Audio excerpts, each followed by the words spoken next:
Chapter 1. Luke Michaels lay in his sleeping bag, hovering between consciousness and a dream state. A low growl yanked him wide awake. He sat straight up, still in a cocoon of warmth. Another deep rumble from Shep alerted Luke to possible danger. His German shepherd was nearby. He freed himself from his confines and scrambled to his feet. Fearing a bear, Luke grabbed his rifle and hurried from his tent in the hills along the Kentucky River. He searched for his dog in the surrounding woods and spied him standing on a boulder overlooking the water. Tense. Alert. In the early dawn, Luke scanned the terrain as he made his way to Shep. So focused on something in the distance, his dog didn't even acknowledge Luke's presence. He knelt next to his black and brown German shepherd and looked in the direction his dog stared. What Luke saw chilled him in the warmth of a summer morning. A woman struggled to free herself from two men on the bridge. One guy slammed a fist into her jaw and she went limp.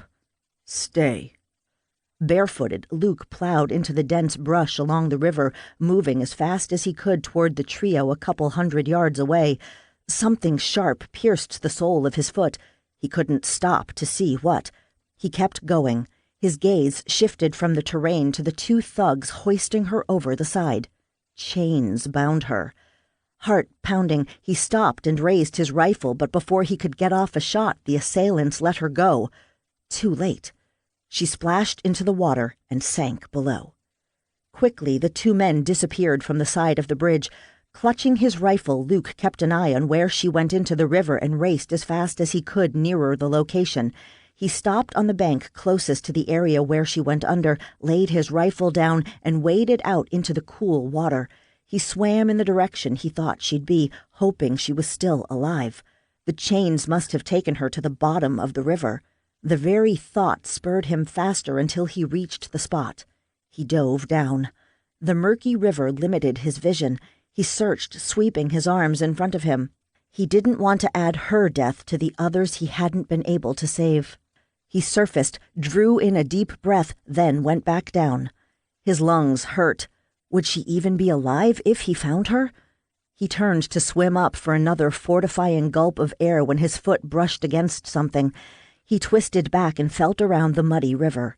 His hand encountered an arm. He couldn't waste any time bringing her to the surface. Lungs burning, he clasped her under the arms and shot upward, her chain-clad body slowing his ascent. But he poured all his energy into kicking his legs. Finally, he broke through the surface, gulping in precious breaths while keeping her head above the water, pressing it against his as he swam for the shore 100 feet away. He couldn't help her until he got her on land. He dragged her out of the river and placed her on the ground. Thick chains bound her from her chest to below her knees. After he shoved them down her torso as much as he could, he immediately began chest compressions. He glanced at her beautiful face framed by shoulder-length dark blonde hair. "Live!" She stirred, coughing and turning her head as water flowed from her mouth. Luke supported her upper body as she continued to clear her lungs. His gaze traveled down her body to assess for injuries. It was hard to tell with the shackles restraining arm and leg movement, but he didn't see any blood, except her lips where one of the men had struck her. Finally, the woman stopped coughing and sank against his embrace, her eyelids fluttering. He pressed 2 fingers against her neck. Her racing pulse didn't surprise him after what she'd gone through. "I'm Luke Michaels. Do you hurt anywhere?" She opened her eyes, and for a few seconds their crystalline blue color trapped him in a stare.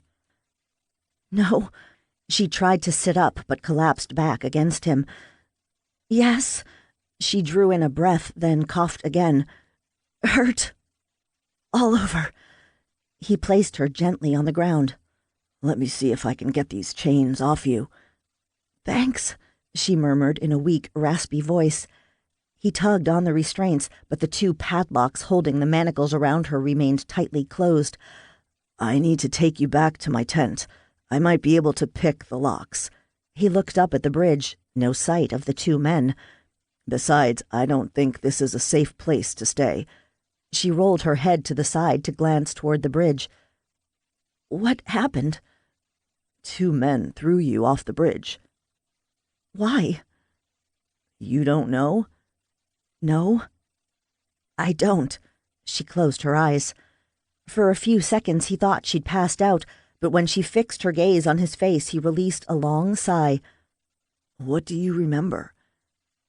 Waking up in the trunk of a car. She paused, her chest rising and falling rapidly as she sucked in shallow breaths. Panic took over her expression. Her eyes grew huge and flitted from one area to another. Luke leaned into her line of vision. Let's get you out of here. You're safe now. After slinging his rifle across his back, he worked his arms under her body, then struggled to his feet, which painfully reminded him he'd stepped on something earlier. My camp isn't too far from here. While the lady rested her head against his shoulder, he retraced his path, limping the whole way back to Shep. His dog had stayed where he'd told him. Stopping near his German shepherd, Luke looked him in the eye. Good boy. Alert. The woman stared up at Luke. Alert? You think those men will come here? She tensed, fear invading her features. Alert is one of Shep's commands to stand guard. We're a team. We do a lot of search and rescue. Her brows knitted together. You were looking for me? No.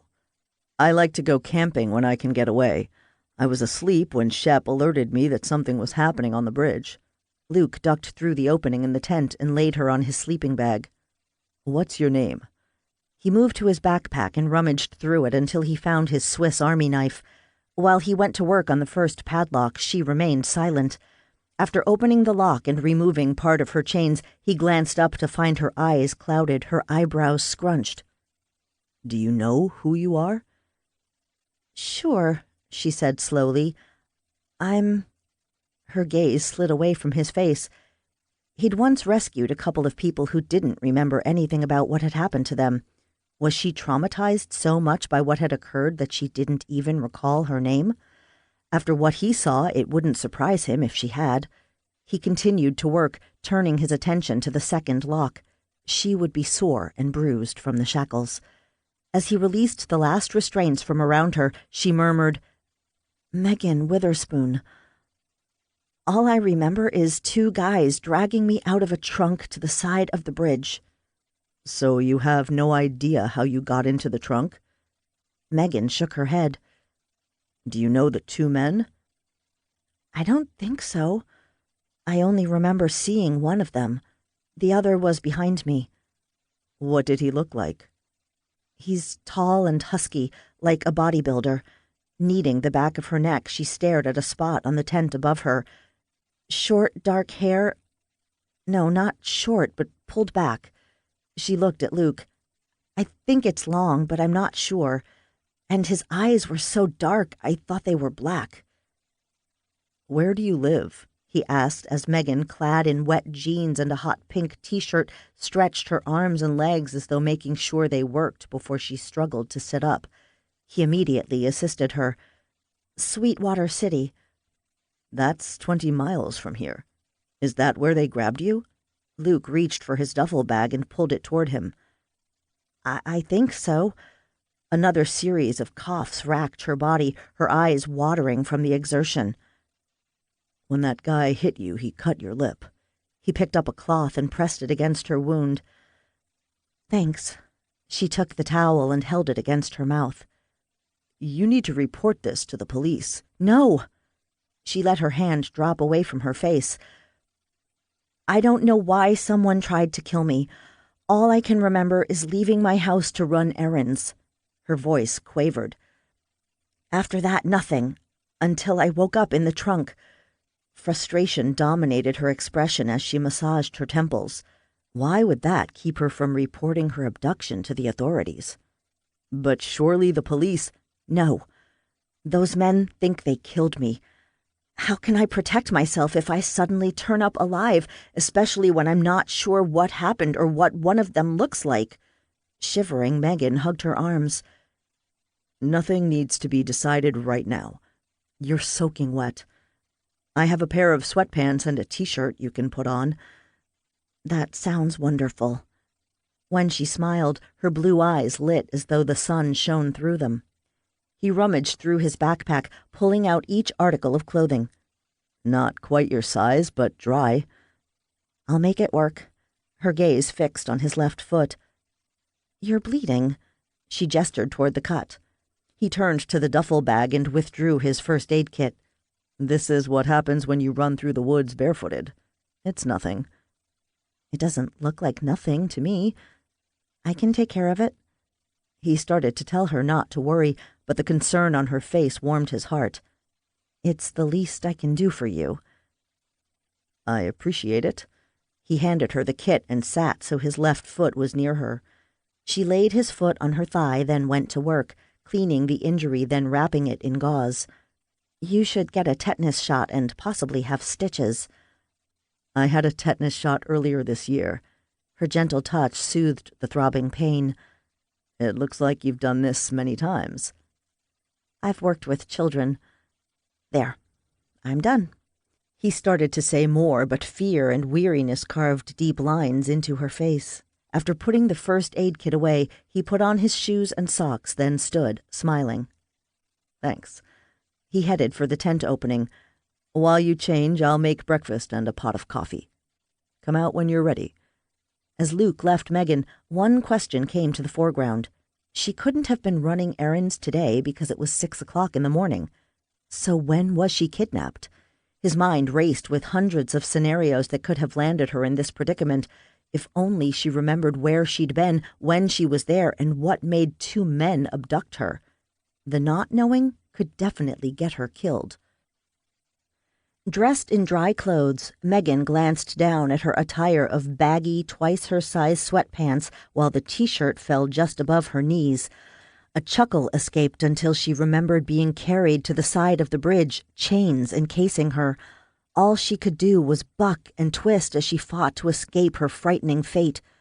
What happened to her to put her in that situation? Why can't I remember? A wave of tremors swamped her. She sank to the ground and wrapped her arms around her torso as she shook. She couldn't let fear keep her from recalling the details that led to those kidnappers throwing her off the bridge. If she couldn't figure that out, she would never be safe. And she had to be. School was starting in almost 2 weeks. She could never put her elementary students in danger. What errands was I running? That has to be the key. She drew her legs up to her chest and clasped them, resting her head in the crook between her knees. But she couldn't even picture getting up this morning. She straightened. Duh, she couldn't be running errands this early, which meant she was kidnapped before today. So it wasn't just a few hours she couldn't remember, but possibly days. How long have I been gone from my house? Megan, are you all right? Luke asked from the other side of the canvas opening. His deep, husky voice sent a shiver of reassurance through her that she was safe for the time being. But then she really didn't know her rescuer other than his name, Luke Michaels. Why did that name sound familiar? Did he live in Sweetwater City? He didn't say he did. Megan? I'm fine, she finally answered in a scratchy voice, her throat sore. She reached for her still wet belt and strapped it around the top of the sweatpants. Coughing, she pushed to her feet, moved the flap to the side, and ducked out of the tent. Sorry, I was trying to figure out how I was going to keep these pants up. Thankfully, I recalled my belt. He smiled, a dimple appearing in each cheek. His gray eyes shone like polished silver. Do you want coffee? Yes. She hoped the hot brew would warm her insides and soothe her throat. Despite the temperature hovering around 70, she couldn't rid her body of a deep chill. He covered the distance to the cooking stove, stooped and filled 2 cups, then handed her one. Take a seat. He swept an arm toward a small table with 2 chairs. I went back to my SUV and got an extra chair and a few more dishes. As she sat, she glanced around at his equipment and supplies. Do you go camping a lot? Yes. He placed his coffee on the table, then took 2 paper plates and dished up the scrambled eggs and bacon. When he brought them to the table, he set one in front of her.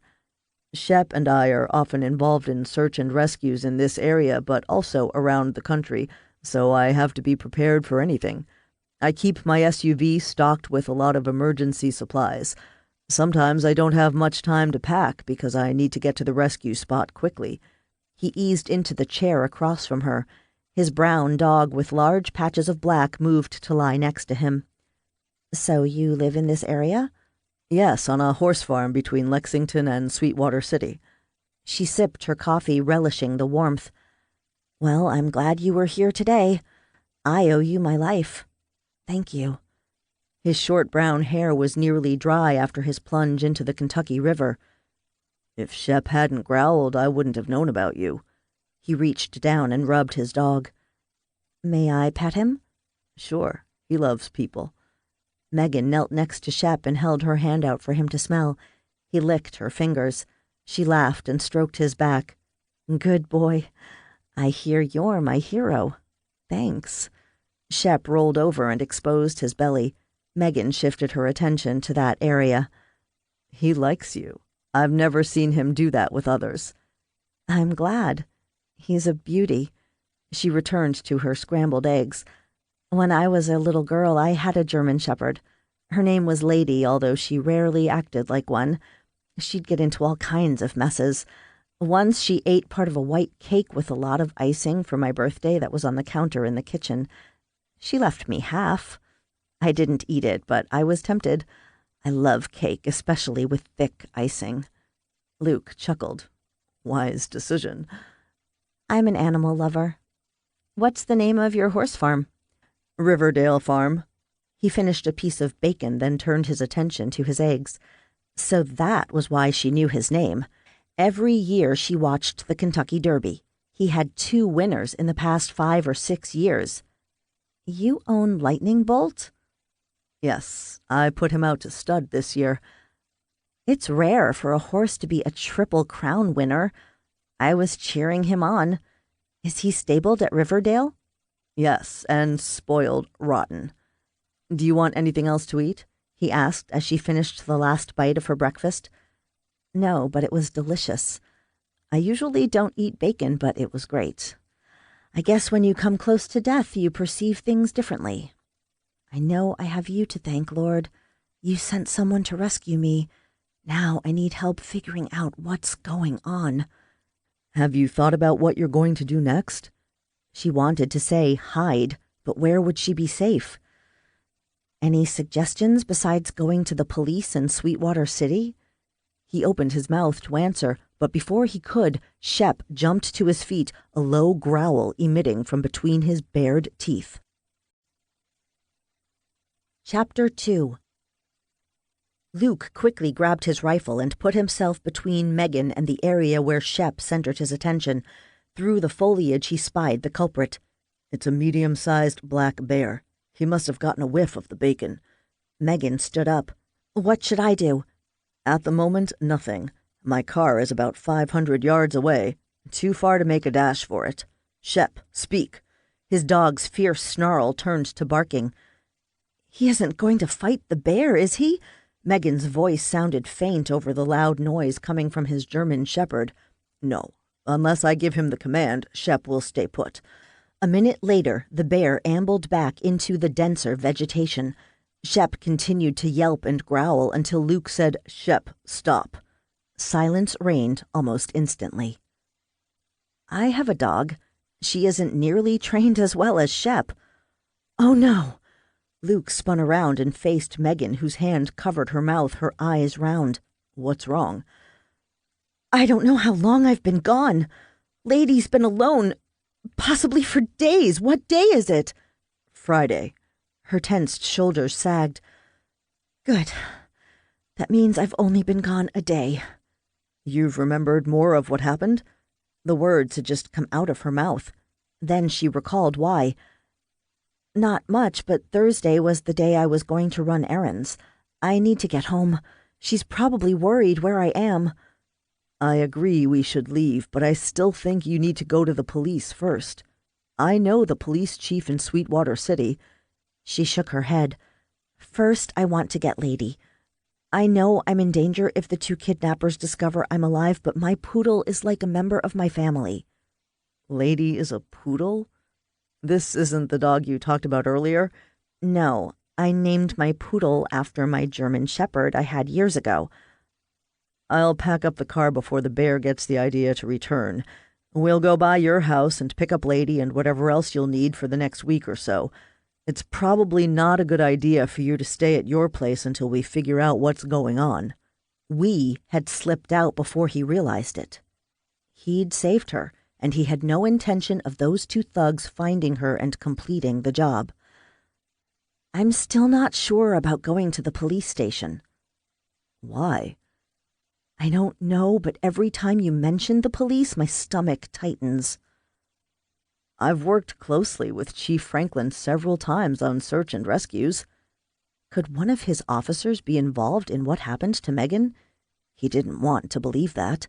Joe Franklin was dedicated to his job to the point he went above and beyond in every situation Luke had dealt with him. "How about I have the police chief meet us somewhere privately? He could search quietly to see where your car was left. That might help you remember what happened."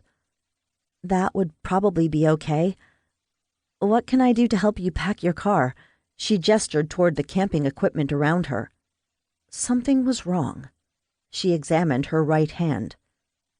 "Is something wrong?" "I lost my ring." She stared at her middle finger. "I always wear it." Glancing in the direction of the river, she blinked, the tears forming from her eyes. "I must have lost it in the water. I always take it off when I go swimming." "I didn't notice one when I was carrying you." "It was my mother's." "Sit. It won't take me long to dismantle the tent and pack up everything." "But I can help." "Megan, you went through a traumatic experience an hour ago. Rest when you can." The only reason he would take her to her house was the fact the bad guys thought they had killed her. They wouldn't be looking for her. He would call Chief Franklin after that. Until she remembered what had happened over the past 24 hours, she wouldn't be safe. She took her cup to the stove and poured more coffee into it. Then she sat in her camping chair. Color returned to her face, but worry was still visible in her eyes. He was concerned for her, too. Sweetwater City was a quiet town of 40,000. Several times the police chief had mentioned the low crime rate. So what had Megan stumbled into? 10 minutes later, he had all his belongings packed. He slung his backpack over his shoulders, then picked up the tent. "I won't be gone long." He started in the direction of his car. "Wait, what can I carry? I'll follow you." He stopped and glanced back at her. "Shep, stay. Guard. I'll be back in a few minutes, Megan." Despite the cut on the bottom of his foot hurting, he jogged down the narrow path to his SUV. Shep would protect her, but Luke didn't want to be gone long. As he quickly loaded his car and returned to the camp, he made a decision he hoped Megan would accept. He took his job as a rescuer seriously. He would never let another person down again. The one time he failed his wife, she died because he couldn't reach her in time. Her family didn't blame him, but he did. As he emerged into the small clearing, Megan's gaze was trained on Shep nearby. "I think we—" she gasped as she twisted toward him. "Shep didn't indicate you were coming. How could he tell it was you?" "My sense. We're a team. Have been for 5 years. Are you ready to leave?" She nodded. "What do you want me to take?" "What you're sitting on. I can get the rest." She opened her mouth to say something. Instead, she snapped it closed and folded up her chair while he picked up the duffel bag holding the stove, the cooking dishes, and the utensils. After he hefted the box of food, he headed toward his chair. Megan moved in his path and blocked him, her chin tilted up. "I can manage both yours and mine." "Okay." Chuckling, he went around her and led the way to the SUV with Megan and Shep following. After he loaded the rest of the car, he put Shep into his kennel tied down in the cargo area. Megan slipped into the passenger seat, a long sigh escaping her lips as he slammed the rear door closed. "I don't remember much of the past 24 hours except getting into my car and backing out of my driveway, but I'm exhausted," she said as he climbed into the driver's seat. "I feel like I've run a marathon in record time." Near-death situations can do that to you. Luke started the engine, then pulled out onto the dirt road. What kind of job do you have? Maybe your errands had something to do with that. I'm an elementary teacher at the main school campus for Sweetwater City, where my building is, as well as a middle and high school one and the administration building. I've been there several times this summer, but I can't remember going there yesterday or when I was taken. Do you live alone? Yes, in my family home. It's just Lady and me since my mother died last year. Would there be anyone who would miss you if you were gone for any length of time? Luke turned onto the 2-lane highway leading to her town. I had a sister who died as a child, and my father left years ago. He cut off all ties with us. I have no close relatives. Friends? People you work with? Possibly my neighbors, like Louise next door. She seems to know everything on the block. Another is a teacher I work with. Sally might notice if I was unexpectedly gone for several days, but I doubt she would if it was only one. Another good friend I talk with a lot is in Europe with her husband. And you're sure you were running errands yesterday? I think so, but truthfully, when I'm on vacation, the days run together for me.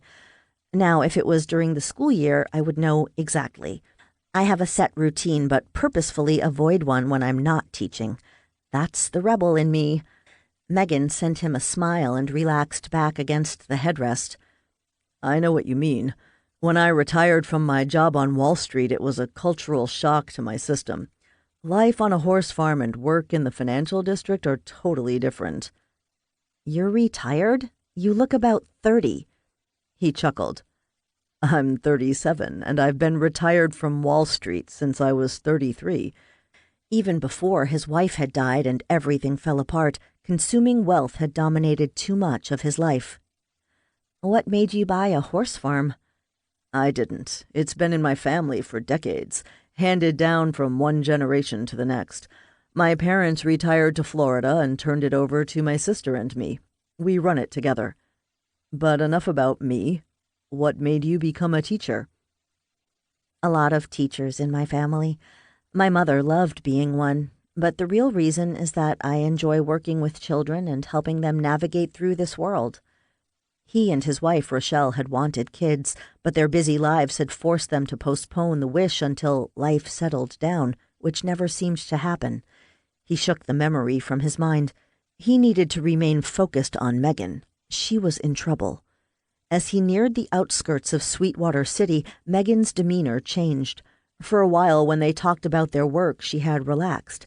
Now she sat up straight, her shoulders tensed, her cheeks pale. She chewed on the side of her bottom lip that hadn't gotten cut and clenched her hands in her lap. He slanted her a glance. You'll be okay. I'll be there with you. Although Luke's presence reassured her that she wouldn't be alone, Megan couldn't stamp down the fear oozing through her body. She remembered the moment when she realized the 2 kidnappers were going to throw her off that high bridge. No matter what she did, she wasn't able to fight them, not with her legs and arms shackled to her sides. The heavy chains had weighted her down, and she had plunged to the bottom of the river to die. And she couldn't even recall why. That was when she'd twisted and done whatever she could while she called out to the Lord. The captor she'd gotten a look at had laughed and punched her. She touched the sore left side of her face and wondered if she would have a bruise. But she was here now. God sent her a rescuer. Maybe the 2 men didn't have a reason to abduct her other than to terrorize her. There were people like that in the world. They could have been driving through the town, spotted her, and taken her on impulse. By now, they might be out of the state. Maybe Luke was right, and she should report it to the police. But the thought churned her stomach. She ignored that reaction. You're right about reporting it to the police. I was letting fear take over. Megan flexed her fingers and shook them to release the tension. Luke would be with her. She would be all right. Perfectly understandable. We'll go to your house first so you can get your dog. I'll call Chief Franklin to come over then. She smiled. That sounds good, especially the part about making sure Lady is all right. That's how I would feel concerning Shep. How old is Lady? 3, and she thinks she runs the house. She's very smart. She drove me crazy because she wanted to go outside all the time. I finally put in a doggy door. She's small, so I was able to get one that a person couldn't crawl through. Did you ever take her to an obedience school? Megan laughed. Yes, and she failed the course. That was when she was around a year old. Lady is stubborn about a couple of things, but otherwise she's been a good dog. She loves people. I'll need directions to your place. Sure. Stay on this road for 3 stoplights and then turn left onto Pine. Go 2 miles and take a right onto Lakeshore Drive. My house is the 3rd on the left. She couldn't wait until she held Lady. Her dog always knew when something was wrong and had a way of centering Megan so she could move forward. Although I live on Lakeshore Drive, you have to go almost 2 more miles before you come to the small lake. If I want to jog around it, I have to drive my car to the park near it and start from there. Do you jog a lot? Luke headed down Pine. About once a year when we jog around the lake to raise money for the school where I teach.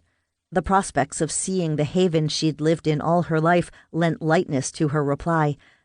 In my defense, I do exercise, but I prefer biking. When Luke turned onto Lakeshore Drive, Megan shifted her attention in the direction of her house as she sat forward filled with eagerness. She gasped at the burnt remnants of what used to be her home. Chapter 3. Stunned, Luke gripped his steering wheel and stared at the destroyed structure with the brick fireplace still standing tall while the walls were burned in many places to the foundation. Megan put her hand on the handle and pushed the door open. Don't! She glanced over her shoulder at Luke, devastation carved into her facial features from her furrowed brow to the anguish in her eyes. I have to find Lady. She can't be... Her words came to a halt as tears ran down her cheeks. It's too dangerous. I'll go look for Lady. Stay in the car where no one can see you. My windows are dark, but I'd get down on the floor to be on the safe side. After pushing the seat as far back as she could, Megan scrunched down on the floorboard in front of it. She's a white miniature poodle. Why would someone burn my home down? It looks like it was done yesterday. The yellow tape is up, and I don't see any smoke coming from the rubble. He climbed from his vehicle. I'm locking the doors. If someone tries to get in, honk. I'm letting Shep out in the back. If a person comes near, he'll bark. At the rear of his SUV, Luke opened Shep's kennel. His German shepherd jumped out so he could hop into the front. After giving his dog the command to guard, Luke strode with a slight limp toward the ruins, wanting to find out how the fire started and when. He could call Chief Franklin, but he wasn't sure bringing attention to the fact Megan was with him would be the right thing to do. There were so many unanswered questions about what was going on, especially in light of her house being burned down. And he now couldn't totally dismiss Megan's initial reaction of being frightened when he mentioned the police. His gut instinct demanded he wait until he could take Megan somewhere safe. As Luke rounded the side of the house, he noticed an older woman in her backyard leaning against the fence. He covered the distance to her. I'm Luke, a friend of Megan's from out of town. She cupped her ear. I'm a little hard of hearing. What's your name? Luke repeated in a loud voice what he'd told her a moment ago. I'm shocked to see her place is gone. What happened here? I'm Louise. I can't believe she's dead. Dead? I didn't see anything in the news about her dying. Megan's next-door neighbor shook her head. It was awful. I was fixin' to go to bed when I saw her house engulfed in flames. She pointed at a side window on her place. I called the fire department, but they were already on the way. Another neighbor or Megan must have notified them too. Worried about Megan in his car by herself, Luke stamped down his impatience and asked, What makes you think Megan's dead? The gray-haired woman's eyes grew saucer-wide. Because the firefighters found a dead body in there. She waved her hand toward the destruction. Near the front door. Megan had been so close to saving herself. How about Lady? Did they find her? No. Tears glistened in her eyes. Such a sweet dog. They still might, though. There was a lot of smoldering debris. It's just now cooling down. The police and firefighters couldn't really search through the rubble. They'll be here in an hour or two. I'm making sure no one disturbs the place. When I saw Chief Franklin earlier this morning, I told him I would. I look after my neighbors." "Where's the dead body now?" "The firefighters removed it and the police took it away, charred beyond recognition. Such a beautiful woman. So sad." "How do they know it was Megan?" "There was a ring on her hand that I recognized was hers. It was her mother's. When she died last year, Megan started wearing it to keep a part of her mom close to her." Luke knew it would take more than that to identify the body as Megan's, but letting people think it was Megan in her house might give them time to figure out what was going on. "Do you mind if I look around? Maybe Lady got out of the home in time. Megan told me she'd had a doggy door installed." Louise cocked her head. "You know, you're right. I didn't think about that. Not surprised I didn't. I was so upset and up most of the night because of the fire." "I know Megan would want me to take Lady and care for her." "How sweet. I'd take her, except that I have 2 cats that don't care for any dog, especially Lady." "I understand." Luke started for the fenced backyard. If Lady made it outside in time, she would probably be hiding somewhere there if she didn't make a getaway while the gate was open. He stood a few feet from the patio. "Lady," he called several times while he visually swept the area. There was only one place where it would be good for Lady to hide. He marched across the grass to the rear along the chain-link fence where 3 large, lush bushes grew. After kneeling on the ground, he leaned down and spied a fluff of white fur in the midst of the green foliage. Luke grabbed a doggy treat from his pocket that he carried for Shep and slid his hand under the brush. "Lady, it's yours." He held it up and shook it, then placed it back on the dirt. When the poodle crawled forward, he left his hand nearby. As Lady enjoyed the beef delight, he stroked her. She finished, and he added, "Want another, Lady?" He laid it on the grass in front of him. "Come and get it." Slowly, the poodle inched closer. Black streaks covered her white fur on the sides. Had she tried to go back inside after everyone left? He gently lifted her front paw and saw the reddened pad. He scooped up the fluffy ball into his arms. The dog's body shook against him. "You're safe, Lady." Then he inspected the rest of her feet. Relieved she wasn't injured badly and only on one paw, he cradled her and rose. Before heading to his SUV, he continued his trek around the house, checking the debris as he made his way to his car. He knocked on the front passenger side window to alert Megan to his presence. She stared up at him with wide eyes, but when she saw him and then Lady, a smile erased all fear from her expression. He pressed his key fob, unlocking his vehicle, and transferred the poodle to Megan, making sure he didn't open the door too wide. Louise watched from where he'd left her earlier. "I have salve that I can put on her right front paw that's red. I think she tried to go into the house before it completely cooled down. I found her under the bushes at the rear of your property," he whispered, his back to her neighbor. She hugged Lady against her while checking on her poodle's injury. "Thanks for finding her. I don't know what I would have—" She cleared her throat. "Done. The best thing I did was to install that doggy door." "Be back in a sec." "Kennel, Shep," he said to his dog, whose head was resting on Megan's shoulder while he watched Lady. When Luke arrived at the rear door, Shep hopped over the back seat and went into his kennel. "Good boy." He offered him a treat, then rummaged through his duffel bag for his well-stocked medical supplies he always took when he went to a search and rescue or on a camping trip. He sat behind the steering wheel and passed the ointment to Megan. "It doesn't look too bad." She applied the burn balm. "She's a quick learner. That's why I was surprised she didn't do well in obedience class." "Maybe you should try again. Age can bring wisdom."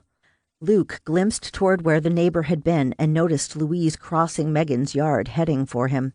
She laughed. "For who, me or Lady?" He started the car and quickly pulled away from the curb. Good thing Megan was still down. For the time being, he was glad Louise and others thought Megan was the victim found in her house. "Of course I meant Lady. Are you still going to see the police chief? I have something I need to tell you first. In the right side mirror, Megan caught sight of Louise standing near the curb, watching Luke drive away from Megan's house. Did you talk with my neighbor? Yes. When did the fire start? After settling in the passenger seat, she placed Lady in her lap and stroked her. Around the time Louise went to bed.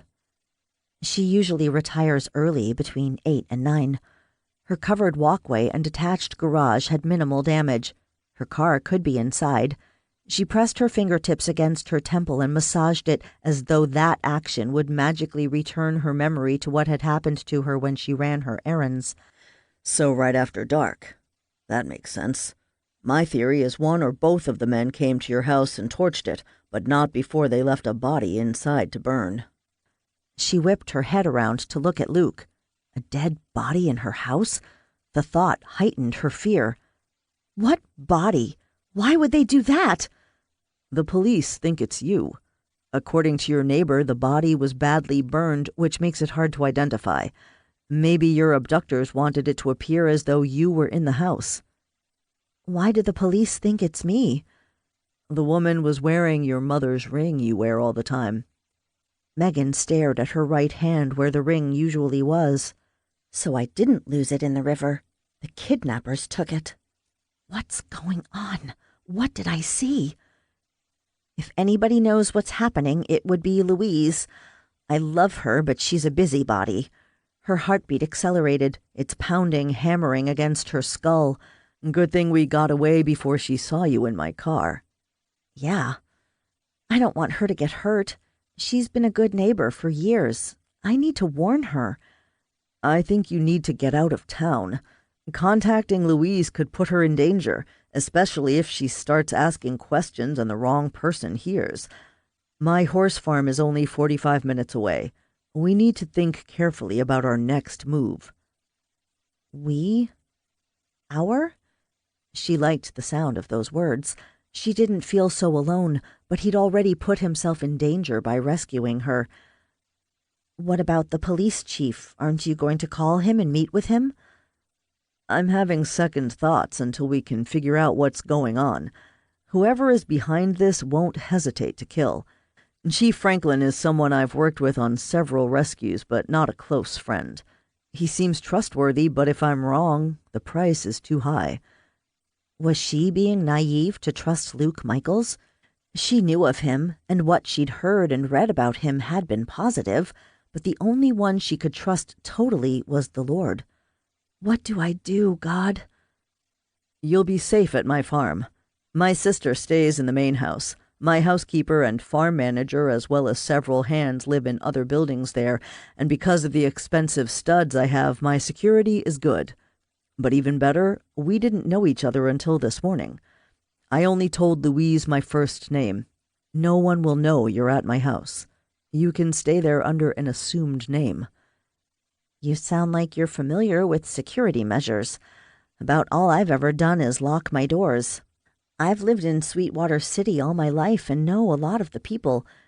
The town has grown since I was a child, but it still feels like a small town to me. What do you want me to do? Call the police chief, take you to my farm, or something else? I'll do what you want. Her options were limited. She could go to a motel in Sweetwater City or somewhere like Lexington. She could stay with a friend or her cousin who lived in Louisville, or go with Luke and try to figure out what was going on. By herself, she had no idea where to start. The only books she read were romances. No mysteries or suspense stories except when she was a child and devoured the Nancy Drew series. Megan slanted a look toward Luke as he drove. His strong profile put her at ease. At least for tonight, I'll stay at your farm and try to find out about the fire at my house. It might be on the news tonight. Her stomach gurgled. Hungry? He asked as he left the city limits. Yes. It seems that fighting for your life zaps your energy. There's a country cafe between here and my place. We can stop there. They have sandwiches we can take with us. I don't think you should go inside. Someone might remember seeing you when the story breaks about the fire. She gestured at his clothes she was wearing, and I'm sure I would draw attention if I went inside. His smile dimpled his cheeks. Good point. They have great chicken salad or roast beef sandwiches. I'll take chicken salad. May I turn on the Sweetwater City radio station? At the top of the hour, they have news and often cover local events. Maybe I'll get more information about what's going on. Sure. While Megan changed the channel, Luke increased his speed on the highway. When a current popular song played, the reception clear, she reclined back, trying to relax as much as possible. She slid her eyes closed except for a slit. She studied her rescuer, his attention on the road as he drove 65 miles per hour. His day-old beard highlighted his rugged features. His persona shouted his self-confidence, but while they had talked, there had been a glimpse of vulnerability in his gray eyes when he'd mentioned retiring from Wall Street. What was the story behind him leaving New York City and returning to his family farm? The mention of her name on the radio yanked her from her musings. If anyone knows the whereabouts of Megan Witherspoon, please contact the Sweetwater City Police Department. She's a person of interest in the house fire on Lakeshore Drive last night, where one person died. Chapter 4. Luke glanced at Megan, her back stiff, her mouth hanging open. He switched off the car radio and pulled onto the shoulder of the road. Megan turned toward him, her face pale. Didn't Louise say the police are considering that the dead person is me? Do the police really think I killed whoever was in the house and set fire to my home? What's going on? Since you own the house, you would be a person of interest. Until they can identify the body, they're required to search for you. I don't think they're saying you're a killer. They may not even consider the dead person murdered, but a victim of the fire. She dropped her head and kneaded her nape. What happened yesterday? What have I gotten involved in? My life has always been routine and honestly dull. The most exciting thing that's occurred this past year is being named the Teacher of the Year at the Sweetwater City Public Schools. I'd say that's quite an accomplishment. He took his SUV out of park and returned to the highway. I'm not going to stop for sandwiches. It's best we get to my place and see what else we can find out. I'll call Chief Franklin and ask him if he needs Shep and me to search for you. Maybe I can get some information about what's going on. Like, where's my car? In the detached garage or somewhere else in Sweetwater? That's a good idea. As he drove toward his farm, Megan settled back against the seat and closed her eyes. Her physical and emotional trauma would catch up with her soon. Adrenaline would only work for so long. Whatever was going on involved more people than the two thugs and Megan. Who was the dead person in her house? Had the body been there before Megan's home was set on fire? How could he help her remember how she ended up on the bridge? The past few years he'd worked with a lot of law enforcement officers, but piecing a case together wasn't his area of expertise. He tried calling his younger sister Liliana, but her phone went to voicemail. He wished she would keep her cell turned on all the time, especially during the work week. Usually that meant she was riding her mare. He hadn't wanted to surprise her with his guest. When he saw the gates to Riverdale Farm 25 minutes later, he relaxed his tight grip on the steering wheel and released a long breath. He reached toward the passenger side for the gate opener attached to the backside of the visor. Megan shot up and looked out the windshield, her hand on her chest over her heart. "You're home?" "Yes. Welcome to Riverdale Farm." He pressed the button and the black wrought iron gates swung open. I must have fallen asleep. I didn't think I could. Megan panned the fields as they drove by. I'm glad we're here. The first thing I want to do is wash my clothes. I appreciate the use of yours, but I can only imagine how ridiculous I look. He assessed her with a sweep of his gaze. Swathed in yards of material, she looked vulnerable, yet with all that had happened in a short time, she'd managed to keep herself together. Not ridiculous. Miraculous that you're here. You were in the right place at the right time. God placed you in my path. Then why didn't God help him save his wife? I'm not so sure he did that. Luke pulled up to his white antebellum home with its 4 large columns in front. I am. I have a purpose that he still needs me to do. The confident expression on her face stunned him. She really believed that. There had been a time when he'd thought that. Things happen for a reason. Sometimes we never will know why, but there's a plan for you if you choose to follow it. He harumphed. There was a time I would have agreed. He opened his SUV door. Let's go inside. Since it's near lunch, my sister should be around. Megan climbed down with Lady in her arms. Luke let Shep out of his kennel. His German shepherd started for the pair. Heel, Luke commanded. His dog turned around and came back to Luke's side and walked with him as he joined Megan and her dog. Lady yelped, trying to wiggle from Megan's arms. She held her more firmly, and her poodle began growling instead of barking. She thinks she's protecting me. She can get fierce. Thankfully, Shep can be patient. When we get inside, we'll let them get acquainted with each other. Luke started for the veranda, keeping his dog on the opposite side from Megan. His sister swung the front door open.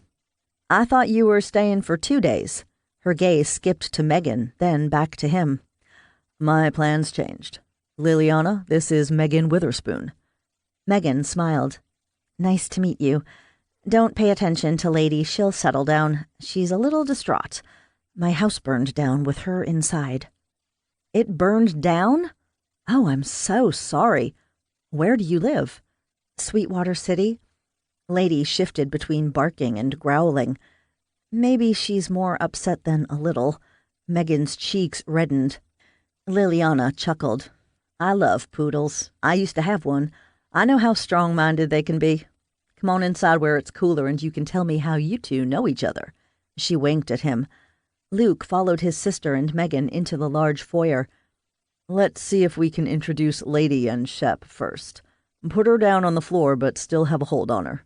Shep, stay. Megan squatted and set Lady on the marble floor. What's next? I'm going to bring Shep slowly closer, he said over Lady's barking. As the German shepherd neared the poodle, she stopped yelping and kept her attention on the large dog. Lady occasionally emitted a low growl. Release your hold and let's see what they do. Luke knelt next to his pet. Sit. Shep did and focused on the small white dog in front of him.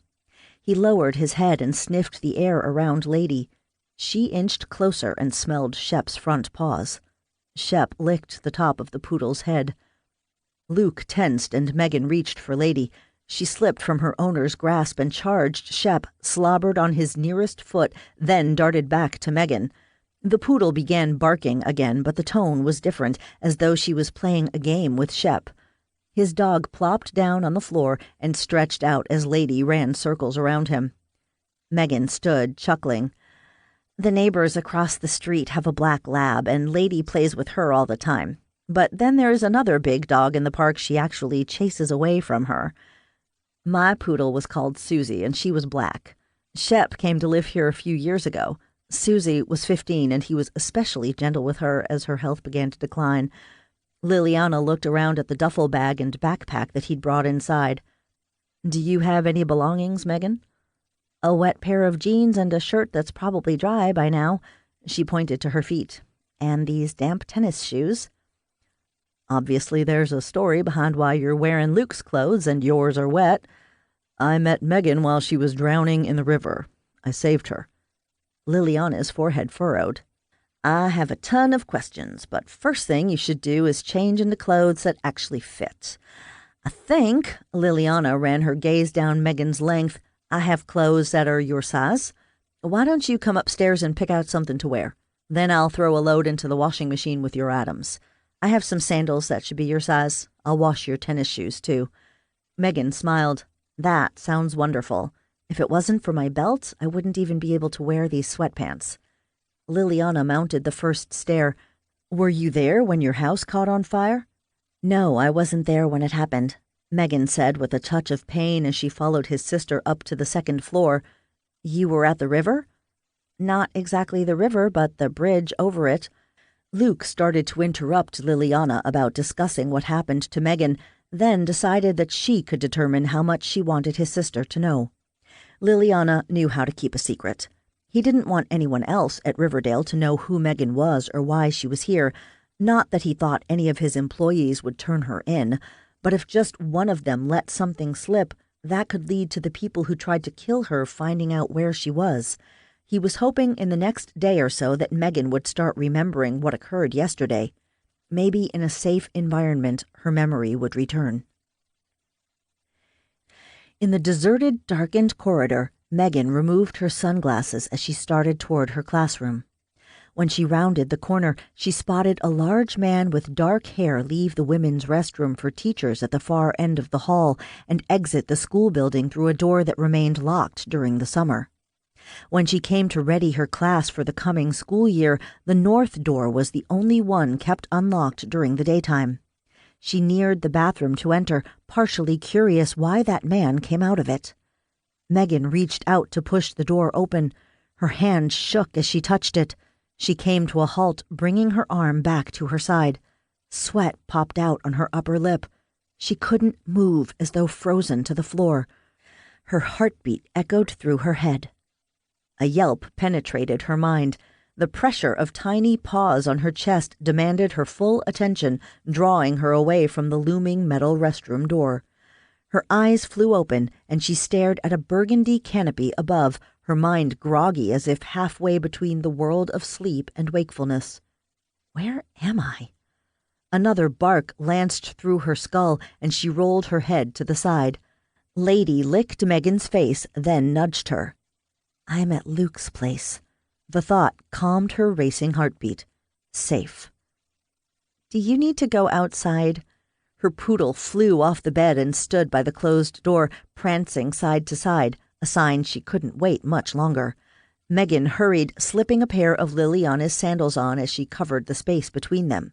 Hold it. Out in the corridor, she looked up and down the hall, confused for a few seconds which way to go. She couldn't forget the fear that had held her immobile before the restroom door. Lady ran to the left, and Megan quickly followed, rounding a corner and spying the staircase. She was glad her dog remembered the way.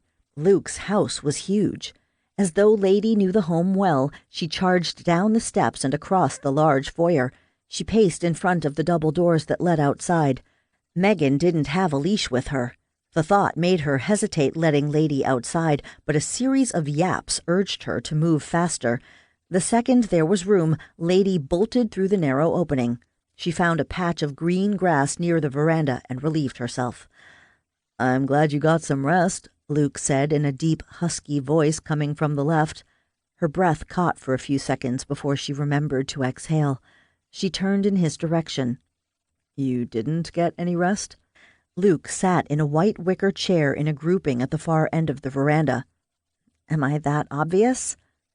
Did something happen? You were so tired when you went upstairs to take a nap, I thought you might sleep for hours. After glancing over her shoulder to make sure Lady was still nearby, Megan moved toward him and took a seat with an end table between them. I had a weird dream. It seemed so real. Maybe it was. What was it about? Megan told him about going to the school and seeing a man coming out of the women's restroom. I couldn't make myself open the door. I wanted to go in, but fear paralyzed me. Then I woke up. Do you think it could have something to do with my kidnapping? Did you recognize who the man was? She shook her head. I didn't see his face.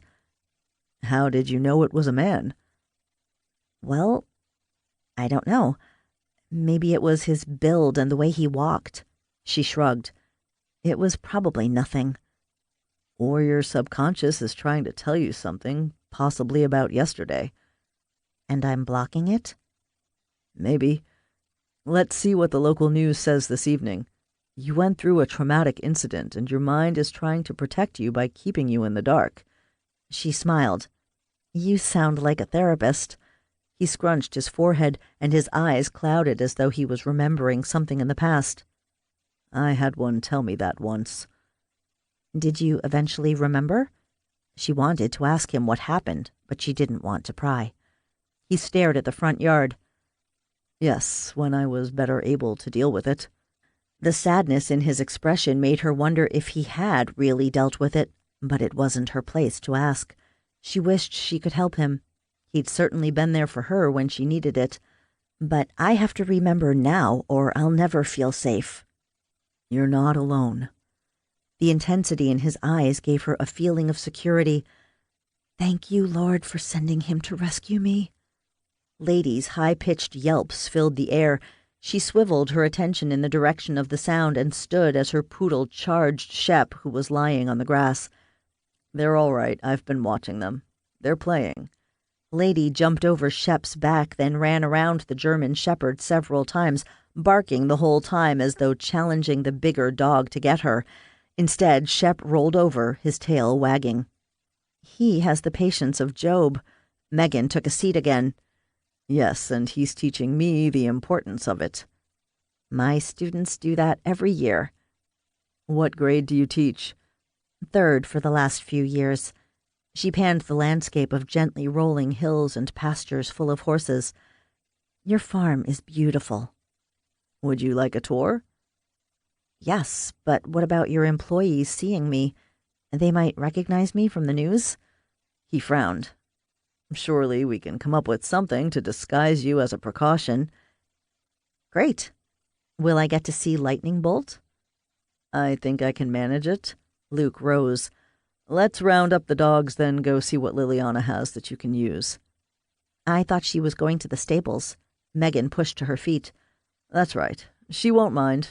I know just what I'm looking for. He whistled. Come, Shep. The German shepherd jumped up and made a beeline for Luke, and Lady followed the big dog. 15 minutes later, Megan stood before a mirror in the entry hall, staring at the image of her as a light brunette with red highlights and a mop of long curls. She'd never worn a wig before. When she slipped on a pair of large, dark sunglasses, she didn't even recognize herself. She turned toward Luke. How do I look? He chuckled. That can be a loaded question for a man. The disguise is good. Where's Lady? I left her in my room. I don't have her leash, and I certainly don't want to see her challenge a horse. It might not be as accommodating as Shep. True. We have some temperamental thoroughbreds, but I will say Lightning Bolt loves Shep. That's because he knows how to behave. Lady doesn't. Luke held the front door open for Megan, and she exited first. The sun, heading for the western horizon, looked as though it was floating on top of a grove of tall trees near one of the Riverdale stables, their destination. We'll need to be back for the local news. I wonder if the authorities have figured out the dead body at my house isn't me. Maybe they already have, and that's why I'm a person of interest? That's a possibility. I have a good friend who's part of the state police. I thought I'd call him later and see what I can find out about the case. What about Chief Franklin? Let's see what Clay tells me. After seeing your burned-down house and learning there was a dead body in it, my gut tells me to be cautious with whom we trust. Remember when I first mentioned contacting the police chief, you didn't want me to. But I don't know why I didn't. Maybe I was just panicking. I know who Chief Franklin is, but I don't know him other than casually. I keep trying to remember yesterday, but I get nothing. Other than that dream I told you about. I don't even remember going by the school as one of my errands. And tell you what, for the next hour, while I give you the grand tour, let's not talk about what happened to you. Sometimes when you try too hard, your mind shuts down. No pressure here. It'll come to you when you're ready. That's just it. I am ready. I want this behind me. I want my normal, rather dull life back. A few feet from the entrance into the stable, Luke stopped. It's good to know you don't normally live all the time on the edge with men wanting to kill you. He swept his arm across his body. After you, Meg. What name should I call you so people don't suspect? Kate. Kathleen is my middle name, but few people know that. Okay. Kate it is, then. Liliana led a beautiful, large, dark brown thoroughbred from a stall. Megan came to a halt a few steps inside the stable. That's Lightning Bolt. I saw him win the Triple Crown 3 lengths ahead of the second-place horse. He leaned close to her. Don't tell anyone, but I forgot to breathe when he ran that home stretch. His nearness sent Megan's heartbeat racing. She was glad Luke was on her side. He gave her a sense of security, and he certainly wasn't bad-looking. He carried himself with confidence, but there was no arrogance in his bearing. Liliana walked the champion horse in their direction.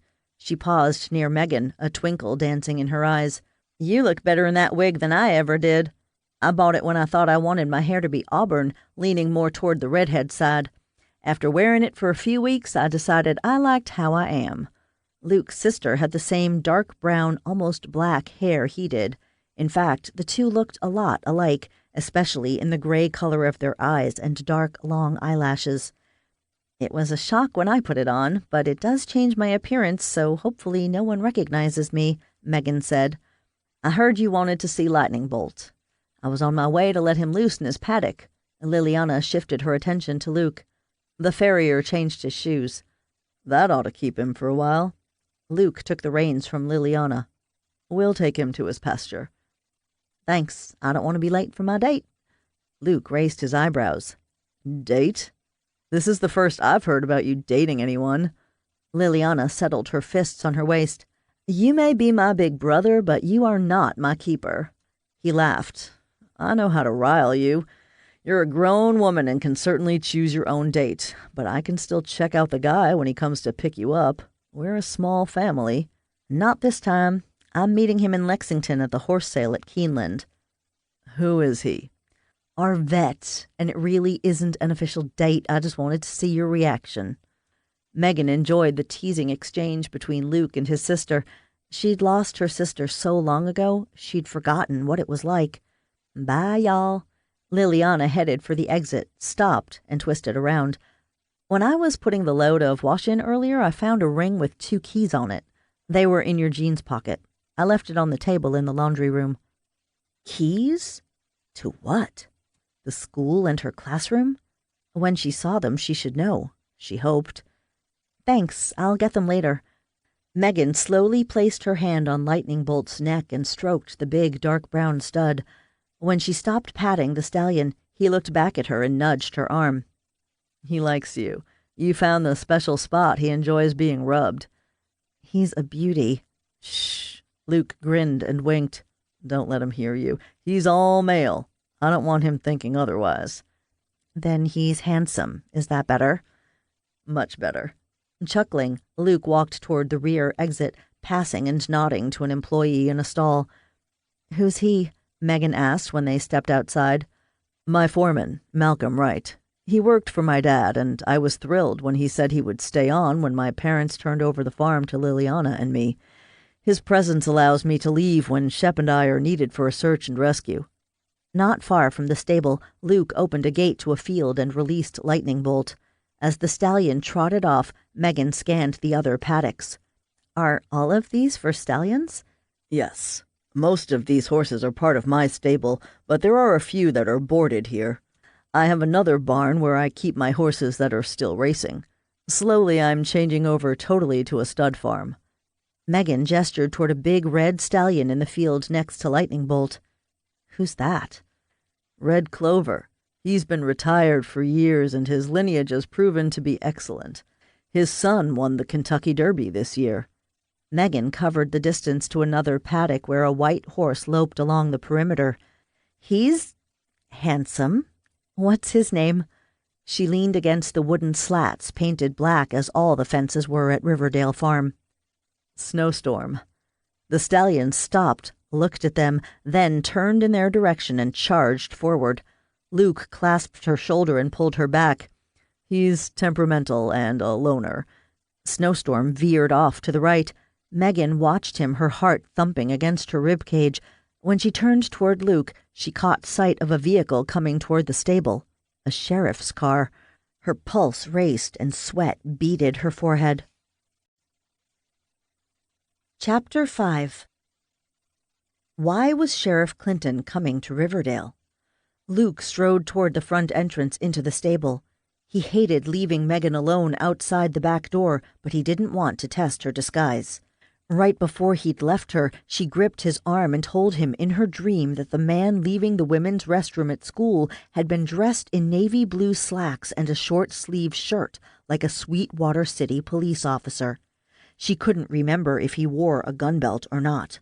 But Luke didn't want to take any chances until he knew more of what was going on. He put on a neutral expression and shook hands with the sheriff. "What's brought you to Riverdale?" "I got a call from the police chief in Sweetwater City. A neighbor said you came by Megan Witherspoon's house and ended up taking her dog that you found out back." "Yes. Louise told me about the fire, that a body tentatively identified as Megan was found inside and that Lady was missing. I searched for the poodle and found her cowering under a group of bushes. I didn't want to leave a dog homeless. Why in the world would the police chief send you out here for Lady? Especially since Chief Franklin knew Luke's phone number and could have called himself." "Megan was a friend, and I was stunned to hear about her house burning down." "How did you know Megan?" "We met on a rescue. She loves dogs like I do, and we hit it off. I dropped by to see how things were going." Luke met the sheriff's gaze to gauge any reaction to his next question. "Have the police learned anything new about the fire, the body found?"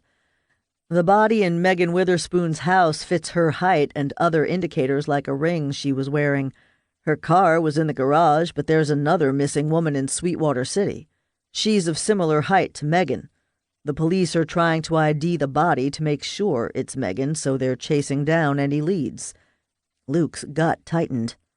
"Who's the other missing woman?" "The school nurse, Shelley Baird. Her husband reported her missing early this morning. The last place she'd been seen yesterday was in her office at the school. Her car hasn't been found, and no one in town has seen her in the past 24 hours. So probably the woman in Megan's house was the school nurse. Megan should be safe as long as the would-be killers thought she was at the bottom of the Kentucky River. "Shep is a good tracker. I'll call Chief Franklin and offer my services if he needs Shep's expertise." "Thanks. I'm sure he'll appreciate it if there's a need. The police are looking for Shelley Baird's car. When they find it, maybe he'll need your dog. I was near here when I got his call, so I told him I'd swing by and see about Lady. I'll get in touch with him. I don't mind keeping her for the time being. My sister's already fallen in love with her." Sheriff Clinton nodded. "Good day." Luke stayed in the entrance until the sheriff's car disappeared. Then he swung around and started for the rear door but collided with Megan, who had come up behind him. He quickly grasped her upper arms and steadied her. "I didn't hear you." "Sorry. I saw the sheriff drive away. What did he want?" For a few seconds he wanted to pull her against him and wrap her in his embrace, to make sure no one harmed her. Instead, he released his hold on her and stepped back. "He thought I knew where you might be because I have Lady. Louise told the police about me finding and taking Lady, but I didn't tell her my last name."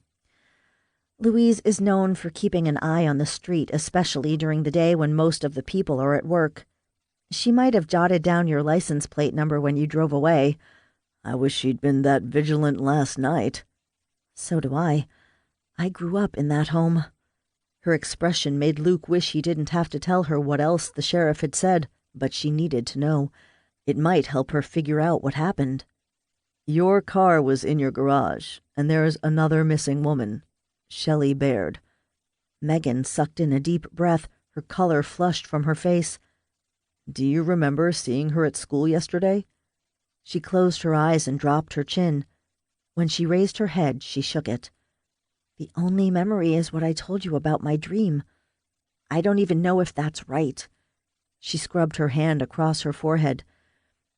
"Shelley is one of our school nurses. She's one of 3 for the main campus. I've seen her a couple of times this summer. While summer school was going on, she was usually on duty." As Megan stared over Luke's shoulder, she chewed on her lower lip. "Her office is in the administration building next to the elementary school. I don't know why she would be in the bathroom near my room yesterday. In fact, I thought I was the only teacher in my area. The halls were dark and deserted." Luke came to Megan's side and slung his arm over her shoulder. "Come on, let's go back to the house. The news should be on soon. We'll see what, if anything, is said on the local station. As they emerged from the stable, Luke made a slow sweep of the landscape. Everything seemed all right, but if the police knew he'd picked up Lady, that could mean Megan shouldn't stay here. What if an officer with SCPD heard about her dog coming with him? Who else could Louise have told besides Chief Franklin? Megan sat next to Luke on the couch in the den as the local news came on the large flat screen on the wall. When the newscaster began a story in Sweetwater City, Luke covered her hand with his. On the TV screen, Megan and another woman's photo was displayed. The Sweetwater City Police Department are looking for 2 missing women, Megan Witherspoon and Shelley Baird, both employees of the school system in their town. If anyone knows the whereabouts of these 2 women, please notify the police at the number on the screen. If anyone has seen a white 2016 Saturn S series with the license plate number on the screen, please contact the police. They think foul play is involved in their disappearances. Megan Witherspoon's house burned down last night shortly after 9 o'clock. An unidentified woman's body was found among the rubble. Please come forward if you have any information about the fire. As the newscaster moved on to the next topic, Luke clicked off the TV. After the visit by the sheriff today, my connection to you has been revealed. Granted, the thugs who tossed you off the bridge think you're dead, but we may still have visitors come to check out the farm. I think it's time for you to move to another place. I know of a cabin not too far from where we were that I can use. I also think we should contact Chief Franklin and meet with him away from the police station. No! What about my dream? She tried to picture the man walking away from the women's restroom. Too vague to know if he was a police officer with the SCPD. I don't know for sure, but every time I think of talking to the police, my stomach clenches and my heart races. I don't know why, but... Her throat closed around the rest of the words she wanted to say. Just thinking about the dream left her shaking. She hugged her arms against her chest. Luke touched her chin and drew her head around. Their gazes embraced, such a tender expression in his eyes that she felt a wave of calmness ripple through her. I won't do it if you don't want me to, he said in a soft voice. We can revisit it later. Because of the rough terrain, we should leave right before dawn tomorrow. By the time we get there, it'll be light enough to hike to the cabin. We'll use Liliana's truck in case someone's on the lookout for my SUV. Lady should stay here with Liliana, but I'm taking Shep. I agree. She isn't trained like him. If nothing else, he'll alert us if someone comes near the cabin. Whereas Lady would alert everyone within a mile's radius of the place. She attempted a smile that failed. I wish we could get into your school building and check the restroom near your room. It could help you remember if anything happened in there. She stiffened at the thought of going inside the bathroom. What if my dream isn't real? Then we can rule it out. Our minds can play tricks on us, but that would mean letting Chief Franklin in on what occurred, unless you have a key to the building. She usually put her 2 keys, one to the entrance and the other to her classroom, into her pocket. That had to be what Liliana was referring to earlier. Megan surged to her feet.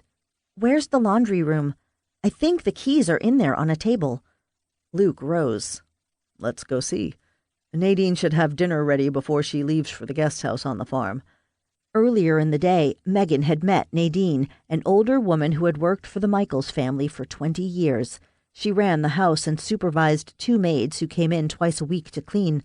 According to both Luke and Liliana, Nadine was a great cook, and if that was all she did, they would still keep her as an employee. But she did much more than that, like a family member. In the kitchen, the short, petite woman in her late 40s turned from stirring something in a big pot, it smelled like beef, to face them. I can tell something's wrong. Was it the visit by the sheriff? Yes, he's looking for Megan, Luke said as he moved further into the room. I didn't want to put you in the middle of this, but the police in Sweetwater City are looking for her. Nadine's eyes grew round. Oh my, what's going on? Luke gestured to the table. Sit down. I'll explain while Megan goes to the laundry room for her jeans and shirt. Have they been cleaned? Yes, and ready to go upstairs. Megan can take care of them while we talk. Luke glanced back at her, silently conveying he wanted to tell Nadine the news. Megan trusted his judgment and nodded. She left to pick up her clothes and take them to her bedroom. The past 34 hours had bled away her energy. She wished she'd slept longer. Would she even be able to tonight? After Lady greeted her with licks, she scooped her dog into her arms and sat on the bed, needing some quiet time to think. She closed her eyes and lay back on the coverlet with her poodle snuggling against her. If only she could remember the face of the man she thought she'd seen leaving the women's restroom in the dark hallway. She couldn't shake the feeling that he was a police officer, and that was the only reason she didn't want to talk to Chief Franklin. Everything in her life was clear except the past 34 hours. She even remembered she had an apple with peanut butter for breakfast before she left the house on Thursday. Her eyelids slid closed while she delved deep into her memories. What did she do after that? Her mind went blank. Frustrated, she opened her eyes and held Lady above her. The sight of the red of her dog's collar grabbed her attention. An image materialized in her thoughts, her hand flat against a door as she slowly pushed it into the restroom and automatically flipped the light on. A few feet inside, she froze, her gaze seized by the pool of blood in front of her. Chapter 6. After dinner with Megan and Liliana, Luke excused himself and went to his home office. He needed to make a few calls since he and Megan would be leaving for the cabin early tomorrow morning. His sister and Foreman would take care of the farm and any business that came up. It wouldn't seem odd to anyone that he would be gone because he often left for days or weeks at a time. He'd wished Megan could stay at the farm until the case was solved, but the visit by the sheriff earlier still bothered him. First, he called Lieutenant Clay Moore of the Kentucky State Police. They had grown up together and had been friends for most of their lives. If he could trust anyone, it was Clay, and Luke needed help. It wasn't about his safety, but Megan's. "What do I owe this call to?" Clay asked with a chuckle. "Boredom?" Luke smiled. "Definitely not that. Remind me never to confide in you again. You're the one that decided to retire at the old age of 33, just from my first job. Did you ever imagine me working on Wall Street for a long time? No. So what's up? I need your help. Can you come over tonight? I have someone I want you to meet." "A woman?" Clay asked with a laugh. "Yes." "You're kidding. You're dating again? I thought I would never hear you say that. Who is it?" Good thing Clay didn't see Luke roll his eyes. "Just come over and you'll find out who. It has to do with what's happening in Sweetwater City the past couple of days. I'll be there in half an hour." After disconnecting with Clay, Luke punched in Chief Franklin's cell phone number. "You never told me you knew Megan Witherspoon," was the first thing out of Joe's mouth when he answered the call. "Only casually. You came by and took her dog. That doesn't sound casual to me. You know how I feel about dogs. Someone needed to take Lady, especially if Megan's dead. That's what you believe, isn't it?" "Maybe, but nothing official yet." "What in the world is going on? Sheriff Clinton didn't tell me much when he came by the farm earlier. Do you need Shep and me to help with the search?" "If we find Shelley Baird's car, yes. Right now, we don't know her last whereabouts. She was supposed to go to Lexington, or at least that's what her husband said. I'll keep you and Shep in mind if we need a search dog." Something didn't feel right.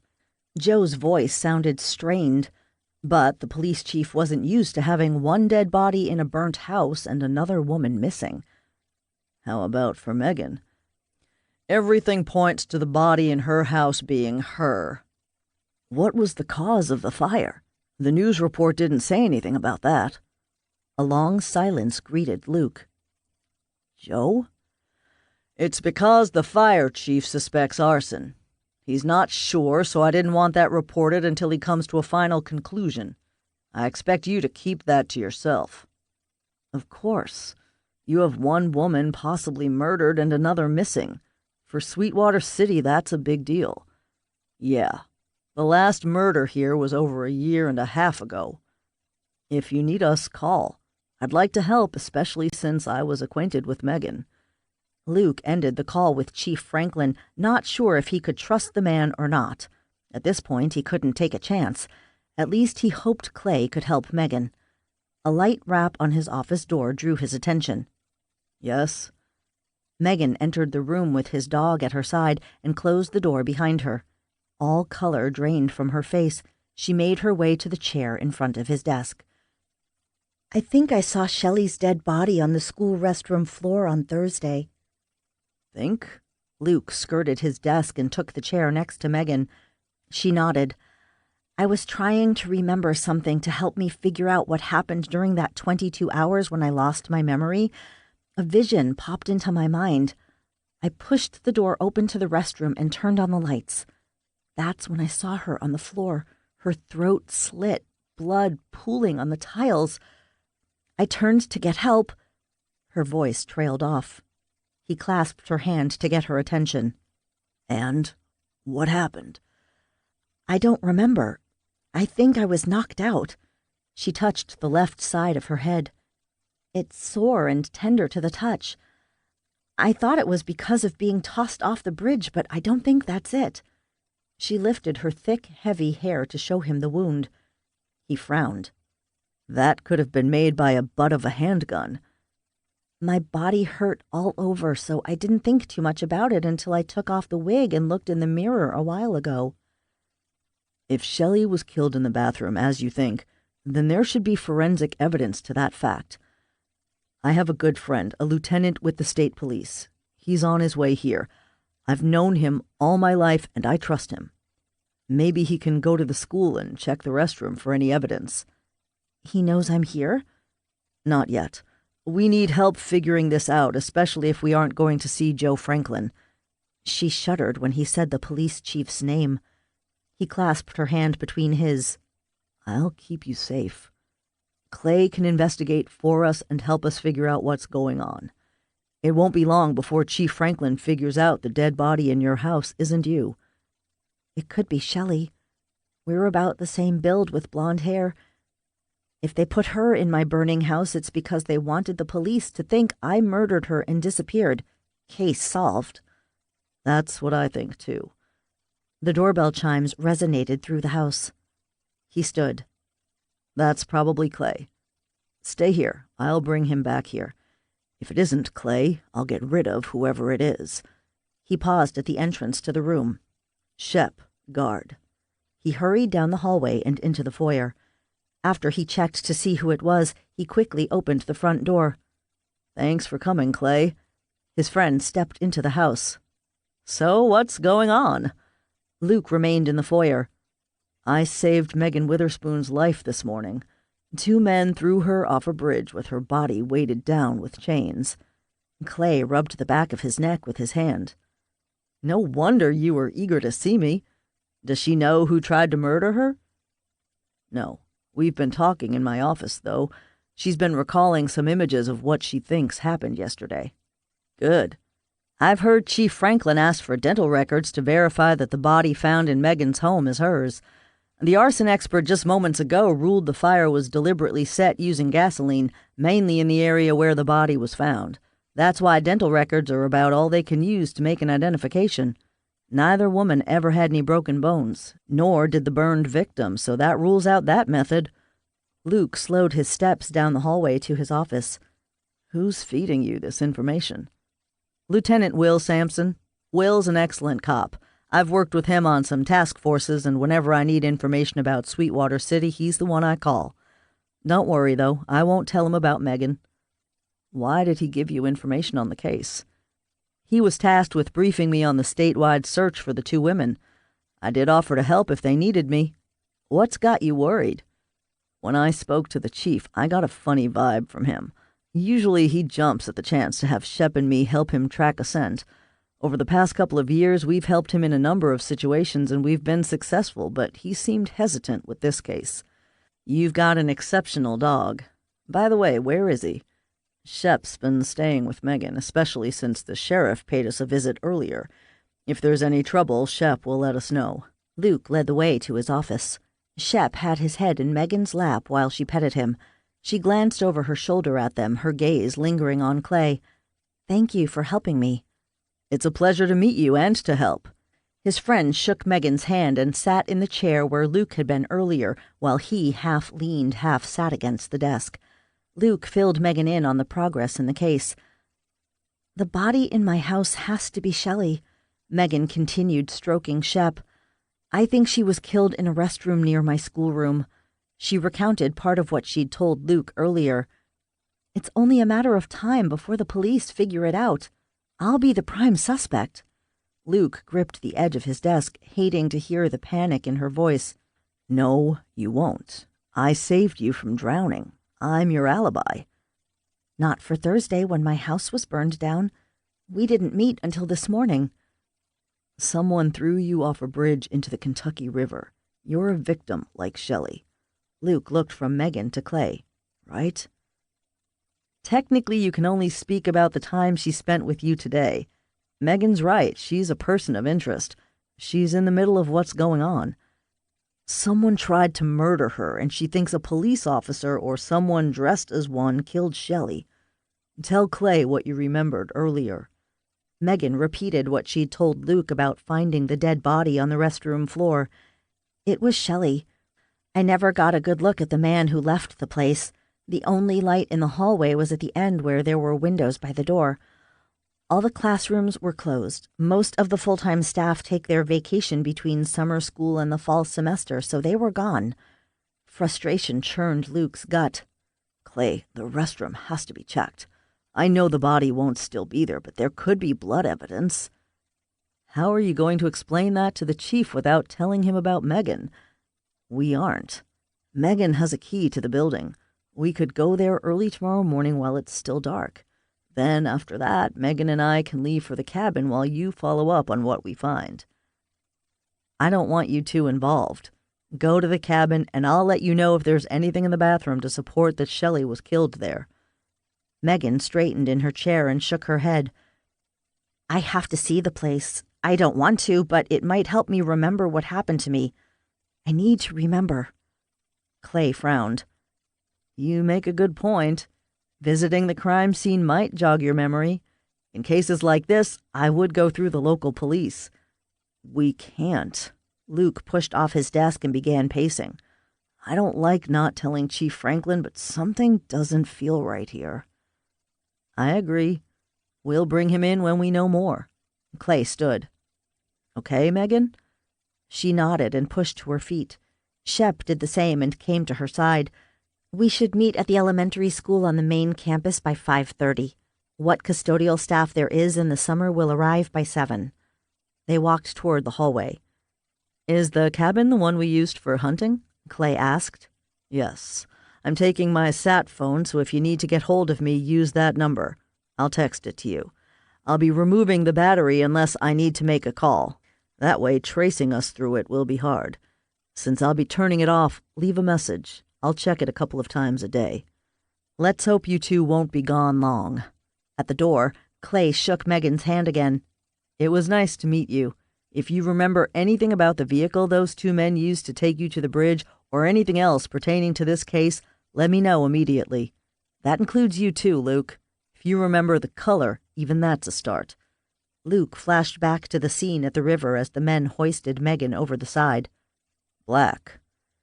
"And I know I was in a trunk, so it wasn't an SUV or a truck." Clay grinned. "It's a start." "I wish I had more. It's as vague as my description of the 2 men.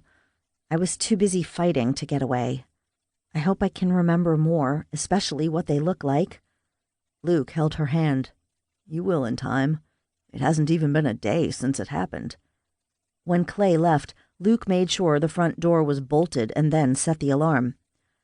"I hope you don't mind if Shep stays with you and Lady in your room. You'll feel better, and so will I."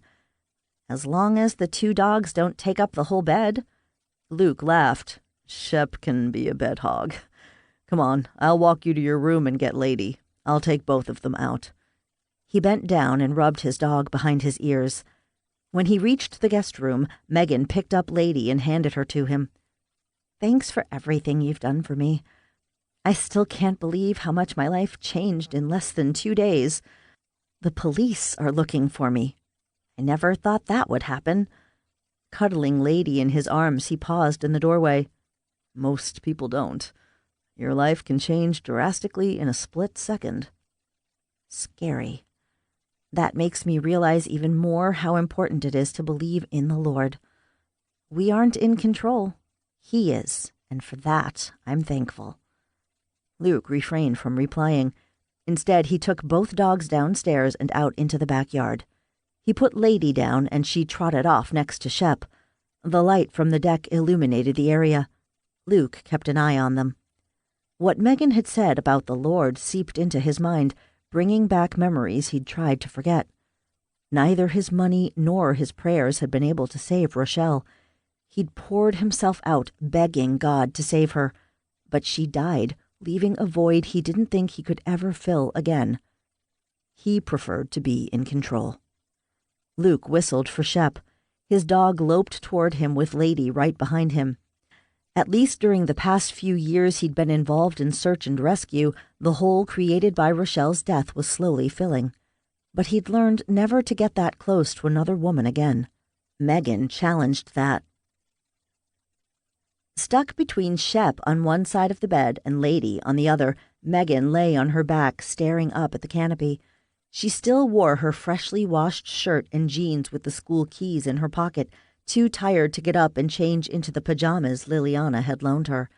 A slither of brightness from the security lights outside taunted her to climb out of bed and close the drapery better, but the 2 dogs were finally settled, and she hated disturbing them.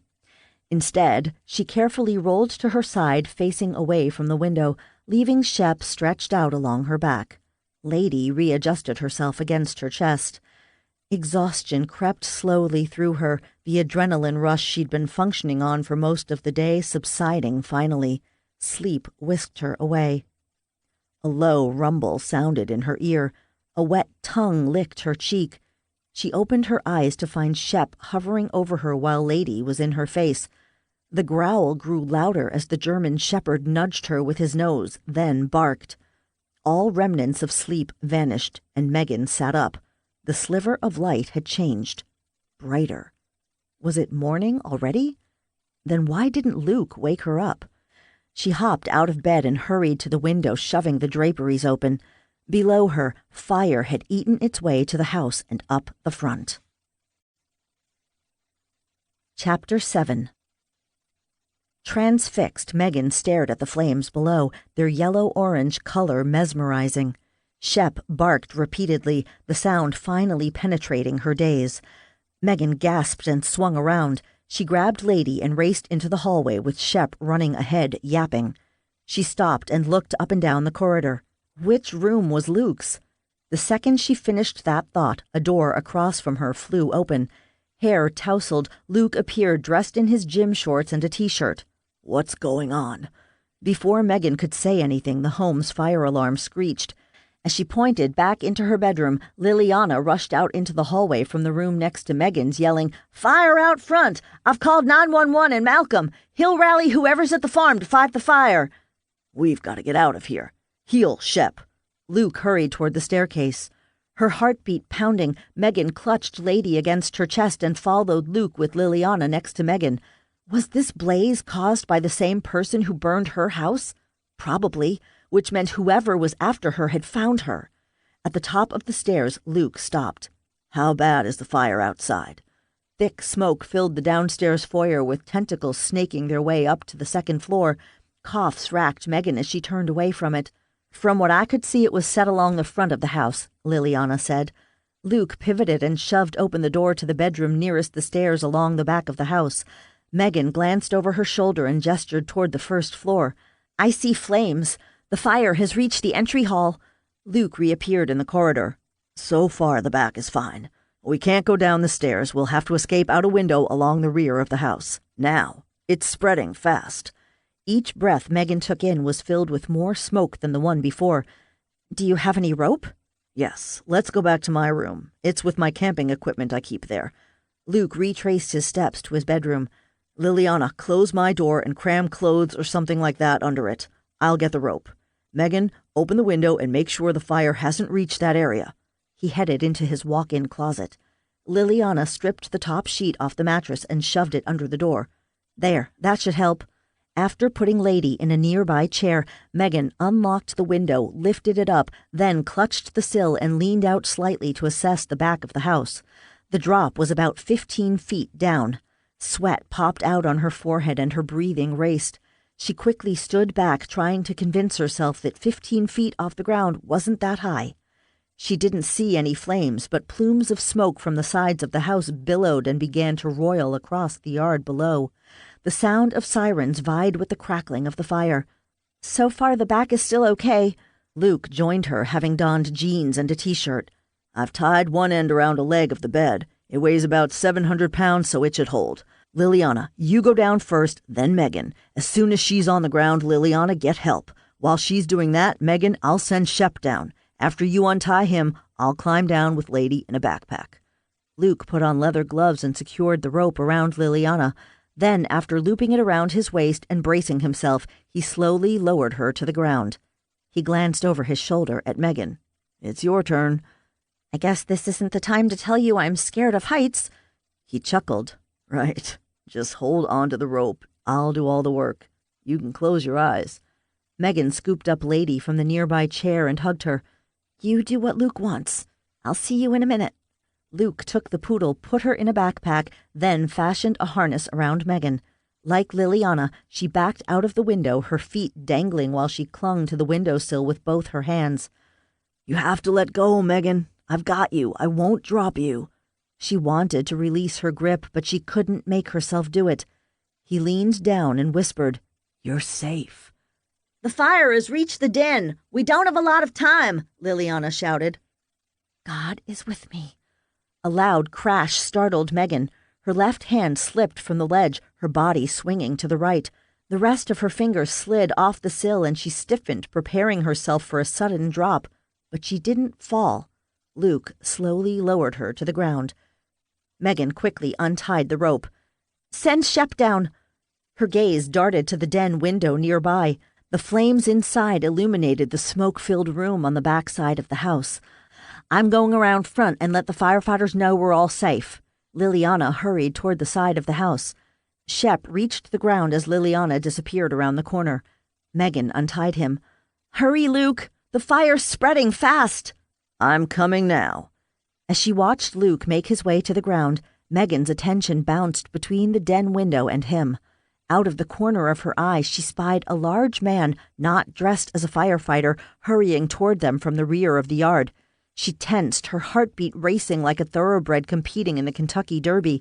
Luke hung a few feet above her head. "We've got company to the right." Megan coughed, the smoke thickening around her. "Shep, guard Megan." His dog moved closer to her. Luke let go of the rope and dropped the last 6 feet to the ground. As he straightened, he turned toward the man still in the shadows and stepped in front of Megan. Tension pulsated off Luke. Megan unzipped the backpack and removed Lady, who shook. "You're okay now?" At least she hoped that was true. When the man neared, Luke sighed. "That's an employee, Bud Roberts. He must have still been at the broodmare barn." He met the man halfway. Megan couldn't hear what the two said. She started for the pair when a group of firefighters came around the corner with Liliana. Megan froze. More sirens resonated through the air. It wouldn't be long until she would be discovered. Luke took a look at the firefighters heading toward Megan. He needed to get her out of here. The manager of the broodmare barn was a longtime employee whom Luke trusted, and right now he needed someone like that. "Bud, will you do me a favor?" "Sure, boss." "Can you take my guest to the office in the broodmare barn? She's been traumatized enough." Bud smiled. "No problem. Then I'll come back and help." "No. Stay with her and make sure there aren't any strangers hanging around the barn. I think this fire was set intentionally. I want her safe. Shep will go with her." Luke gestured to Megan to come to him. When she joined him, he introduced her to Bud as Kate. "Bud will go with you and Shep to the broodmare barn. I'll be there as soon as I can." Megan turned and called back to Luke. I appreciate this. Thanks. Luke waited until they disappeared from view before he headed in the direction of the firefighters and Liliana. His sister hurried to him. "Where's Megan going?" she whispered. "Bud's taking her to the broodmare barn. I need to get Megan out of here unseen. Can you handle the police and firefighters? I have some other camping equipment in my car. I'm taking your truck and leaving. I'll call you later to see about the fire. I have a feeling it was started on purpose. You need to go stay with Uncle Ben in Lexington." Their uncle was a retired Marine general who would know how to protect Liliana until Luke could figure out what was going on. Until then, he needed to get far away from his family and protect Megan. "What's going on here?" Liliana asked. "Good question. It's got to be something big. One person, maybe more, have been killed over whatever Megan stumbled across, and I don't want her added to that list. Hire guards to protect the farm, especially the barns." "I will. I'm staying here with Nadine in the guest house. I saw her out front. I'm thankful it wasn't windy and that the detached garage and other buildings on the farm, especially the ones around the house, are safe." Liliana pivoted toward the rear of their home. Luke reached out and grasped his sister's hand. "Don't stay. Go to Uncle Ben." Liliana lifted her chin. "I'll be fine. Remember, I'm hiring guards for the farm. One of us has to be here." "But—" Liliana's narrowed eyes, daring him to disagree, underscored the fact she wouldn't do what he wanted. He searched for another plea for her to leave. "The house can be rebuilt. But we grew up here. All the memories—" Liliana's words came to a choking halt. "We'll be okay. We'll still have our memories." He tapped his temple. "In our thoughts." He released his hold on her. "I need to get out of here. I'll be in touch." He hugged her, then headed toward his SUV. His hasty plan to use his sister's truck wouldn't work because of the mass of people nearby and the fact her pickup was white. He needed to get away without anyone seeing him. Instead, he carried what he could out of the side entrance to the garage away from the house and people. He headed to the broodmare barn, put his gear down just inside, and then went back for the last part of his camping equipment. When he arrived for the second time, he found Bud and Megan in the office. "Bud, I'd like to use your truck. I have the keys to Liliana's truck, and you can use that." "Your sister's okay with the trade?" "Yes. As you saw tonight, someone isn't happy with me. Kate and I need to get out of here unseen. Your truck is black. It'll work. If anything happens to it, I'll replace it with a brand new one." "I think I got the better deal here. Sure, you can take mine." "Thanks." Luke turned to Megan. "Ready to leave?" She nodded. "What do I do with Lady?" "Bud, Liliana will be taking care of Lady. Shep is going with us. My sister will be staying with Nadine." The broodmare manager stood.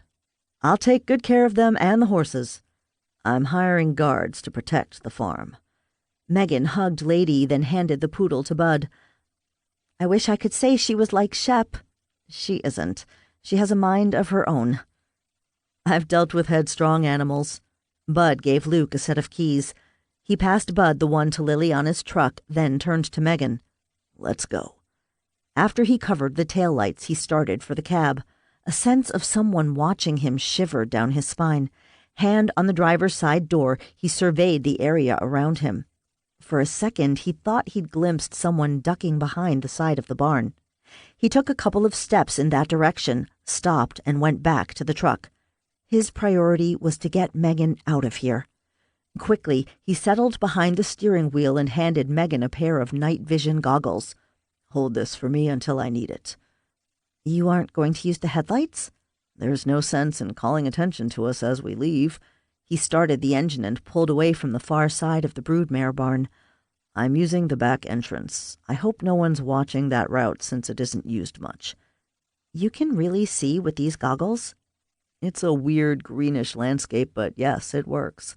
"Why do you have night vision glasses?" "It allows me to search for a person after dark. That's been the difference between life and death for a couple of the people I found."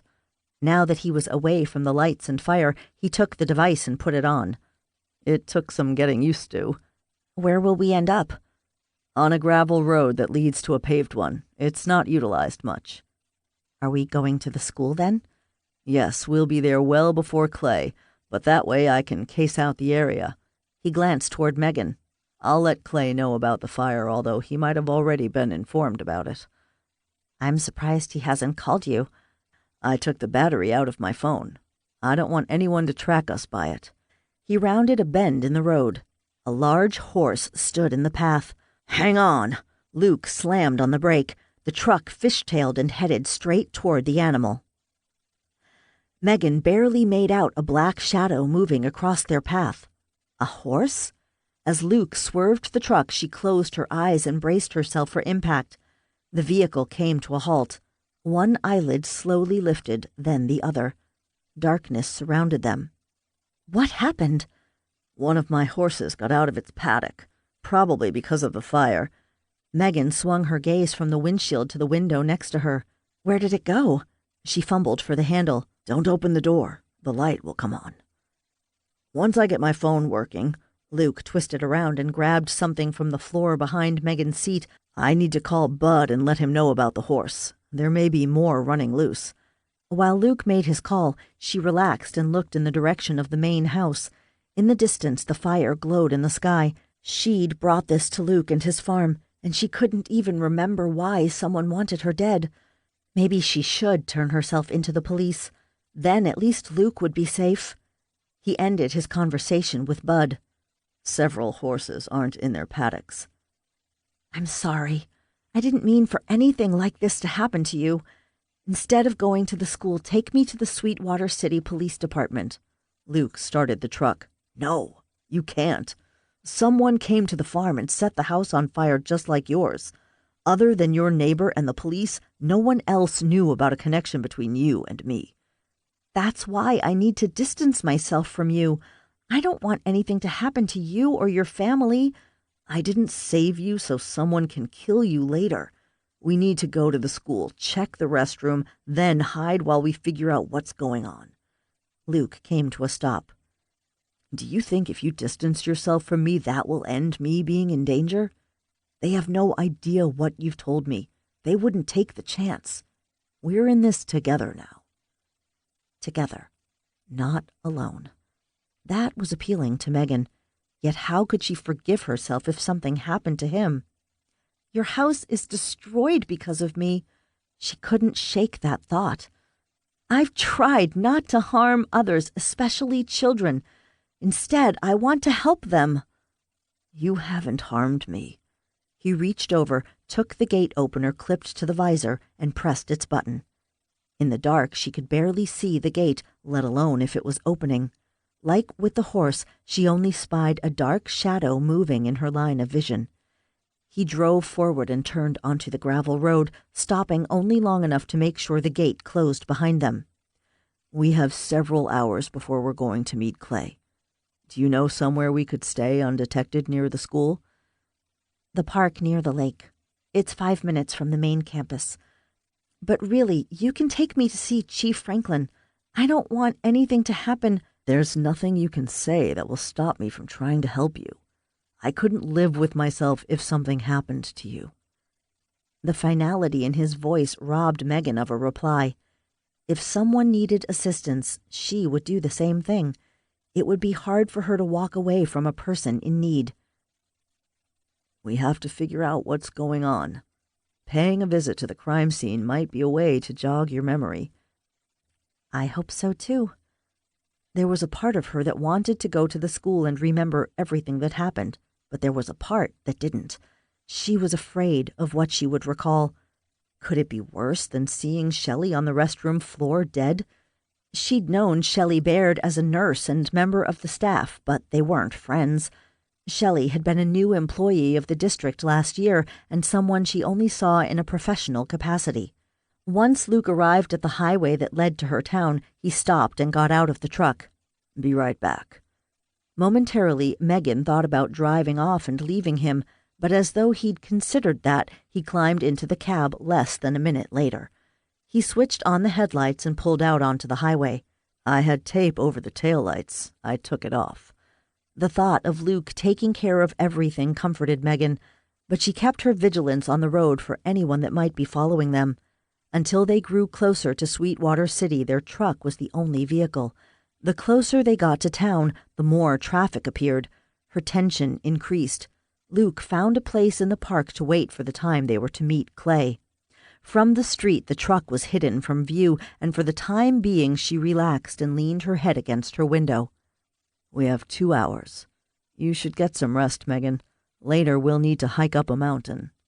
She scanned her surroundings. She couldn't see much but an occasional far-off light through the foliage. "I'll try. I'm exhausted but not sleepy." "Come here." Luke drew her closer to him, his arm cradling her against him. "Since this old truck doesn't have bucket seats, stretch out as much as you can. Close your eyes and think of being in a bed in a safe place." She chuckled. That might test my imagination. But his nearness lured her toward a sense of safety. The last thing she remembered was Shep moving around in the back seat. The thought of both of them guarding her whisked her into a deep sleep. The sound of a bird tweeting floated to Megan and dragged her awake. For a few seconds she couldn't remember where she was. Her cheek pressed against a leather seat. Her legs were curled up against her. Her surroundings finally registered as dim light filtered in around her. Bud's truck. Suddenly she shot up and twisted around. Where were Shep and Luke? Chapter 8. Luke looked through his binoculars in the pre-dawn light at the back entrance into the elementary school. Everything appeared all right, but he couldn't shake the sensation he was being watched, like at the barn. Although he left Shep guarding the truck outside, he needed to get back to it before Megan woke up. Clay should be here soon, and then they could get the visit to the possible crime scene over with. He'd feel better when they could disappear into the wilderness and hoped that Clay could figure out what was going on in Sweetwater City. When he spied Clay's patrol car pulling up to the rear of the school, Luke turned to go back to the truck. As he approached it, Megan thrust the door open and hopped down. Shep came up to her, wagging his tail. She bent over and hugged his dog. Luke moved toward her. She lifted her gaze to him, fear carved into her expression. She shot up. "Where have you been? I thought something happened to you and Shep." Her loud voice rang through their hiding place. He put his forefinger against his lips and quickly cut the distance between them. Leaning toward her, he whispered, "Sorry, I wanted to check out the school before we go there. I wasn't far away. You were safe with Shep." "I thought he was with you." Her soft words still held the panic he'd seen in her eyes. He certainly hadn't meant to scare her. He wrapped his arms around her and held her close. "I didn't want to wake you. You were sleeping so soundly." She felt good against him. They hadn't known each other more than 24 hours, yet she'd become important to him. "Clay's here. We need to go now. I'll feel better when we're out of Sweetwater City." "Me too." She pulled back and looked up at him. He cupped her face. There was something about her that attracted him. "We'll get through this. You aren't alone. I have your back." In the dim light from pre-dawn, Megan smiled. It reached deep into his heart. His throat tightened.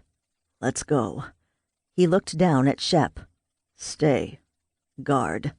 He opened the cab door for his dog to jump inside, cracked all the windows, and then locked the truck.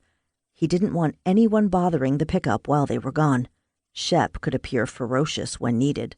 "I don't want to keep Clay waiting." He took her hand. At the street that separated the park and the main school campus, Luke panned the area around them, studying the shadows. Quiet reigned. He hurried with Megan across the road and into the rear parking lot by the gym. Clay exited his car and waited for them. "You heard the news about Riverdale?" Luke asked as they headed toward the back entrance into the elementary school. "You know I did. It's my job.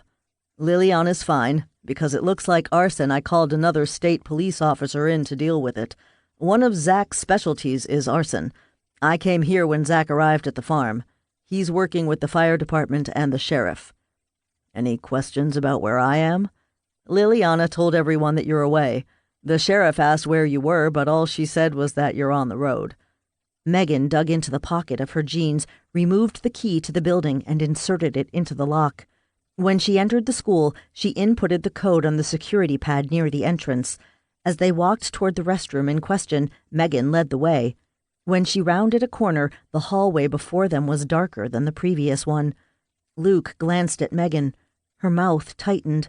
He wouldn't be surprised that memories must be assailing Megan concerning the last time she'd turned this corner. Now I understand why you didn't see the face of the suspect well. Luke walked beside her. My hall is the darkest one in the school. She came to a stop at a door with women written on it. Clay moved to the door, pushed it open, and switched on the overhead light. Let's see if we can find any blood residue on the floor. Luke walked to the entrance while Clay sprayed luminol on the floor. Clay stood on the other side of the restroom. Flip the light off. Luke stared at a few places that glowed and glanced back at Megan. Where was Shelley lying? In front of the middle stall door. Take a look. Luke moved to the side to allow Megan to peer inside. She remained where she stood, several yards away from the restroom. I can't. With her heartbeat thudding against her ribcage, Megan stared at Luke. She couldn't move forward. She wanted to, but her feet were rooted to the tiles as though blocks of cement were attached. Sweat coursed down her face and dropped to the floor. Tremors rippled through her. Luke let the door shut, covered the distance between them, and took her hands. Do you want to figure out what happened to you? She nodded, her chest rising and falling rapidly. Then we'll go together. I'm here for you. Clay is too. Hands linked, he took a step backward. But Megan didn't move. Her gaze zeroed in on the dark entrance. It taunted her. She squeezed her eyes closed, but in her mind she still saw the black opening beckoning her. If she didn't deal with it, what happened would haunt her forever. She needed to find out the truth. Megan looked at Luke and slid her left foot toward him, then her right one. You can do this. Her steps leaden, she closed the space between her and the restroom. Luke pushed the door open and stood next to her as she peered inside, her gaze riveted to the evidence of blood, Shelley's, on the tiles. That's where Shelley was. Do you remember anything about Thursday morning? Luke flipped on the light. With words stuck in her throat, she shook her head. She'd never seen someone die like Shelley had, her blood pooling on the restroom floor. We need to leave before it gets too late. Slightly behind her, Luke laid a hand on her shoulder. I agree. I'll go see Chief Franklin about the crime scene. Clay made his way toward them, circling around where the blood evidence was. Megan swallowed several times. What are you going to tell the police chief? I received a tip that Shelley was killed in the restroom. This scene needs to be processed. There may be other pieces of evidence. Good. While you do that, we're going to disappear. I'll call later to see what Chief Franklin said. Remember, my cell phone will be disconnected. They exited the school. Keep in touch at least once a day, Clay said. Will you check in on Liliana for me? I don't want to drag her in any more than she already is. Clay nodded and opened his driver's side door. Hop in. I'll drive you to your truck. The longer you two are on the street, the better chance you'll be recognized. Whoever's behind this is willing to kill to stop you. When you go to see Chief Franklin, that could include you, too. Luke waited until Megan slid into the back seat before he sat in the front passenger seat. I know. That's why I brought in another state police officer. Would that be enough? She didn't even know why someone would murder Shelley. This kind of crime spree didn't happen in Sweetwater City. She closed her eyes and rubbed her fingertips against her temples. She'd hoped returning to the restroom would give her a hint at the very least to what happened, like why someone would murder Shelley, but her mind remained locked as tight as the gold vault at Fort Knox. Maybe she was trying too hard. Getting away from the town and the threat hanging over her head might be what she needed to remember. She hoped so. God, I need you. Please help me to recall what went on Thursday. Luke parked Bud's truck in the grove he'd used before when coming to the cabin near the top of the small mountain. This was as far as he could drive and a good place to hide the pickup. He and Megan would have to hike the rest of the way. Will the truck be okay here? Megan asked as she opened the front passenger door. I've camped here several times and haven't had a problem. This is off the beaten track. A friend of my cousin uses it a couple of times a year. The rest of the time he's let us stay there when we want to get away from civilization. Then it's perfect for us. She jumped down to the ground while Luke exited the other side. He let Shep out of the back seat.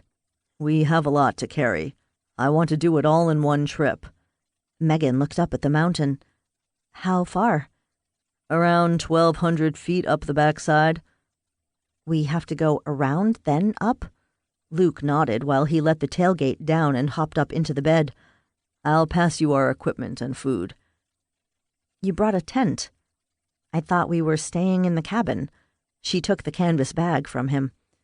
I like to be prepared in case we need another place to stay. It's a small one, though. Someone might find us here? Luke gave her a backpack. Like I said, I want to be ready for any kind of situation that might develop. I learned that while involved in search and rescues. You know, my idea of roughing it is a 2-star hotel room. I've never gone camping overnight. I've hiked, but that's the extent of my abilities involving the outdoors. And the only reason I've done that is because hiking isn't that hard. It's just like walking down the street. He laughed. Not some of the places I've hiked. After the equipment and supplies were on the ground, Luke vaulted over the side of the truck and landed a few feet from Megan. You've got the energy after the night we've had? I love the outdoors. It invigorates me. We'll take it slow and easy up the side of the hill. It's a mountain. It's over 1,000 feet tall. Luke handed her the lightest backpack, which she put on. It's a tiny mountain compared to some I've climbed. Megan smiled, her blue eyes lighting up. Thanks for taking my mind off what's going on for a moment. She reached for the nearest duffel bag. Here, you take this one. It's not as heavy. But you have 2 that you're going to carry. The least I can do is take the heavier one. I can pull my own weight. Okay, I've learned not to argue with you over the small stuff. He couldn't believe it had only been the day before that he'd met her. After the ordeal she'd gone through, she'd been intent on helping him as much as possible. A lot had happened since his first encounter with Megan. I call that progress. Luke shut the tailgate and locked the truck, then pointed to Megan. Shep, guard. Keep up with me. If I go too fast, tell me. Let's go. First, we'll hike around part of the hill, mountain, then up. In spite of little sleep and a traumatic couple of days, Megan kept up with Luke's pace. He didn't go nearly as fast as he would if he was alone. Earlier at the school, he'd hoped she would remember the man she'd seen leave the restroom. They were back to square one. When he arrived at the cabin, he would call Clay and see what happened when he went to see Chief Franklin. Maybe there was progress on the case, and they wouldn't have to stay long on the mountain. He'd also have to contact Liliana. He hated leaving her alone to deal with the aftermath of the fire. But right now, Megan needed him more than anyone else. He glanced over his shoulder at her. She was focused on the rocky path upward. When she looked up at him, her cheeks flushed. A thin layer of perspiration dotted her face. He couldn't take his eyes off her. Her breathing came out labored, but she uttered not a word of complaint. Let's take a break. She lifted her head to peer up the mountain. How much further do we have to go? Not too far, but I could use some rest. She grinned. You don't have to pretend this is hard for you, but you aren't going to hear me complain about stopping for a few minutes. She slung her backpack to the ground and dropped to a leveled patch of grass. Shep sat next to her and she ran her fingers through his fur. On her other side, Luke settled near Megan, seeing the exhaustion in her face. The emotional upheaval she'd gone through the past 2 days could break a lot of people, but without complaint she kept going. She reminded him of Rochelle, delicate on the outside and tough on the inside.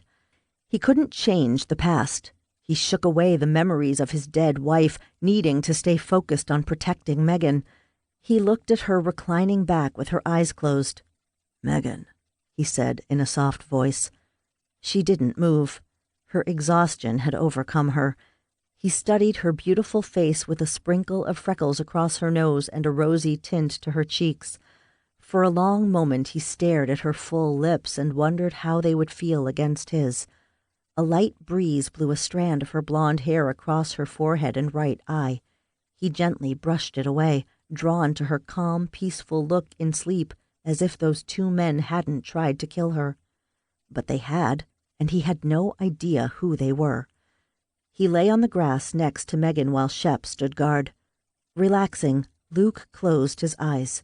His last thought as sleep whisked him away was what would kissing Megan feel like. Even though she shook from head to toe, Megan laid her palm against the restroom door and pushed it open.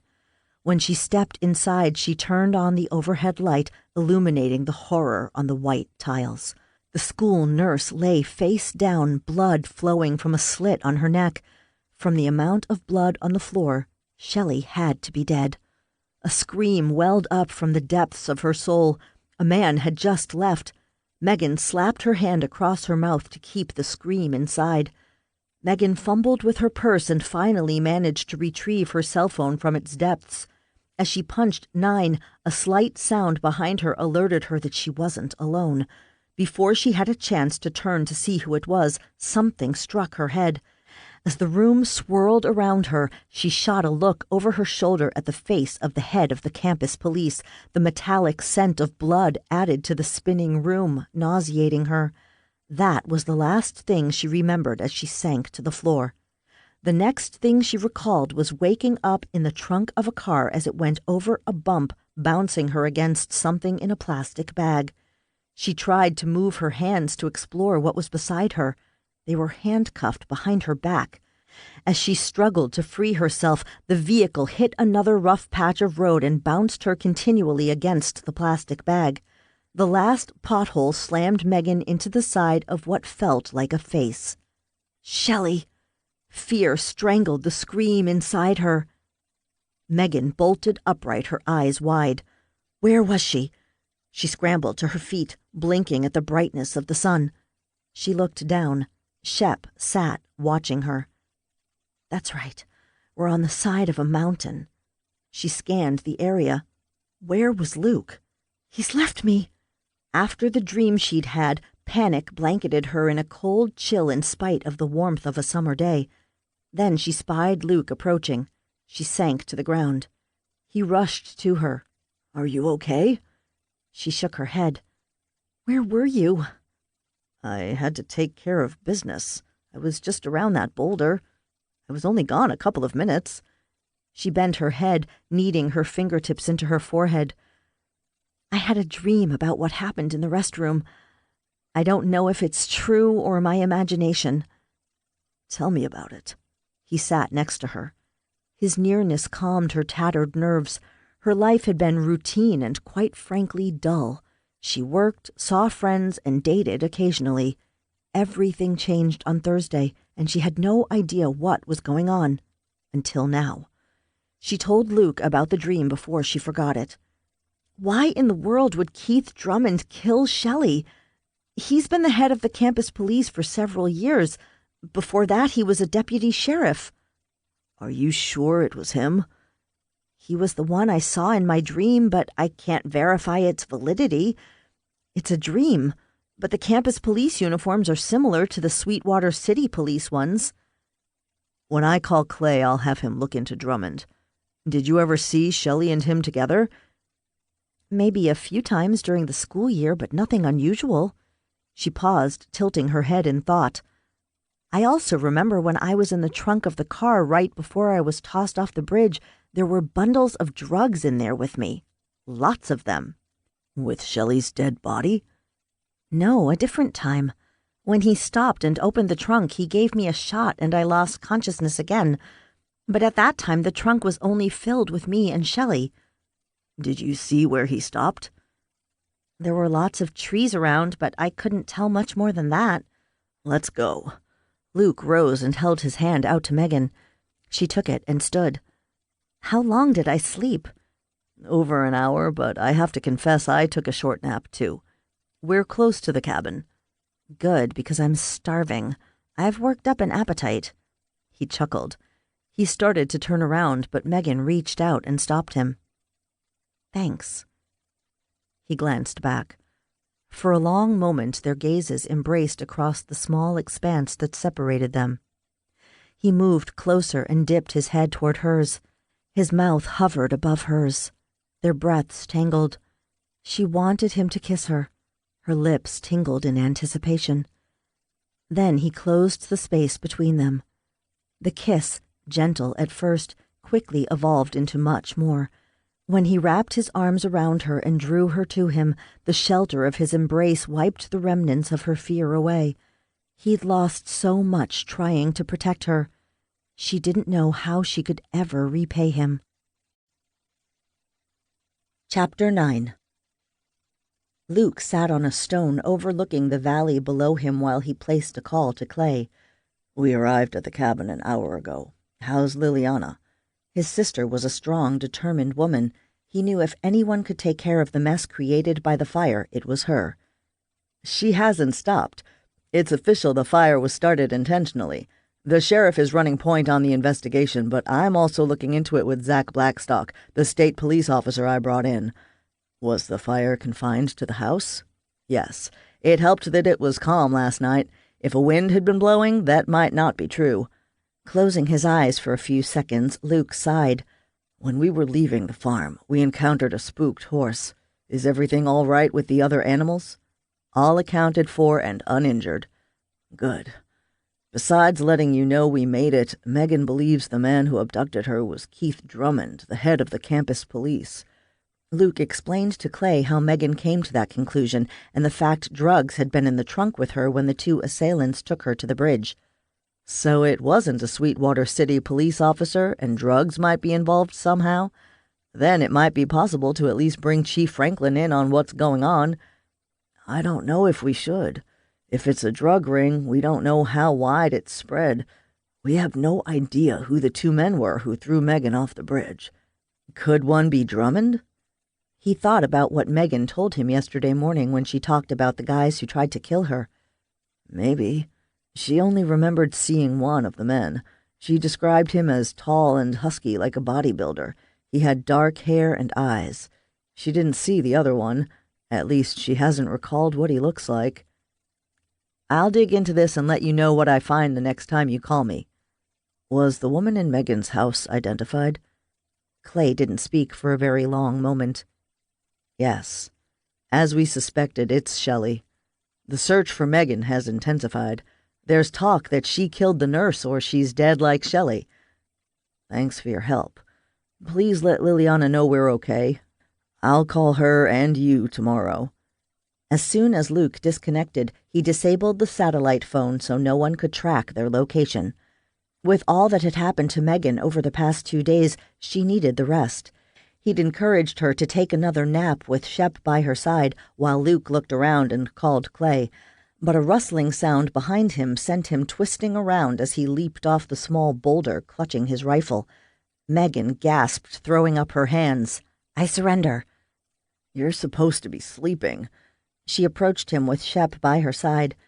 "After counting 1,000 sheep, I gave up. I'm still trying to process the fact Keith Drummond might have killed Shelley. I can't figure out why.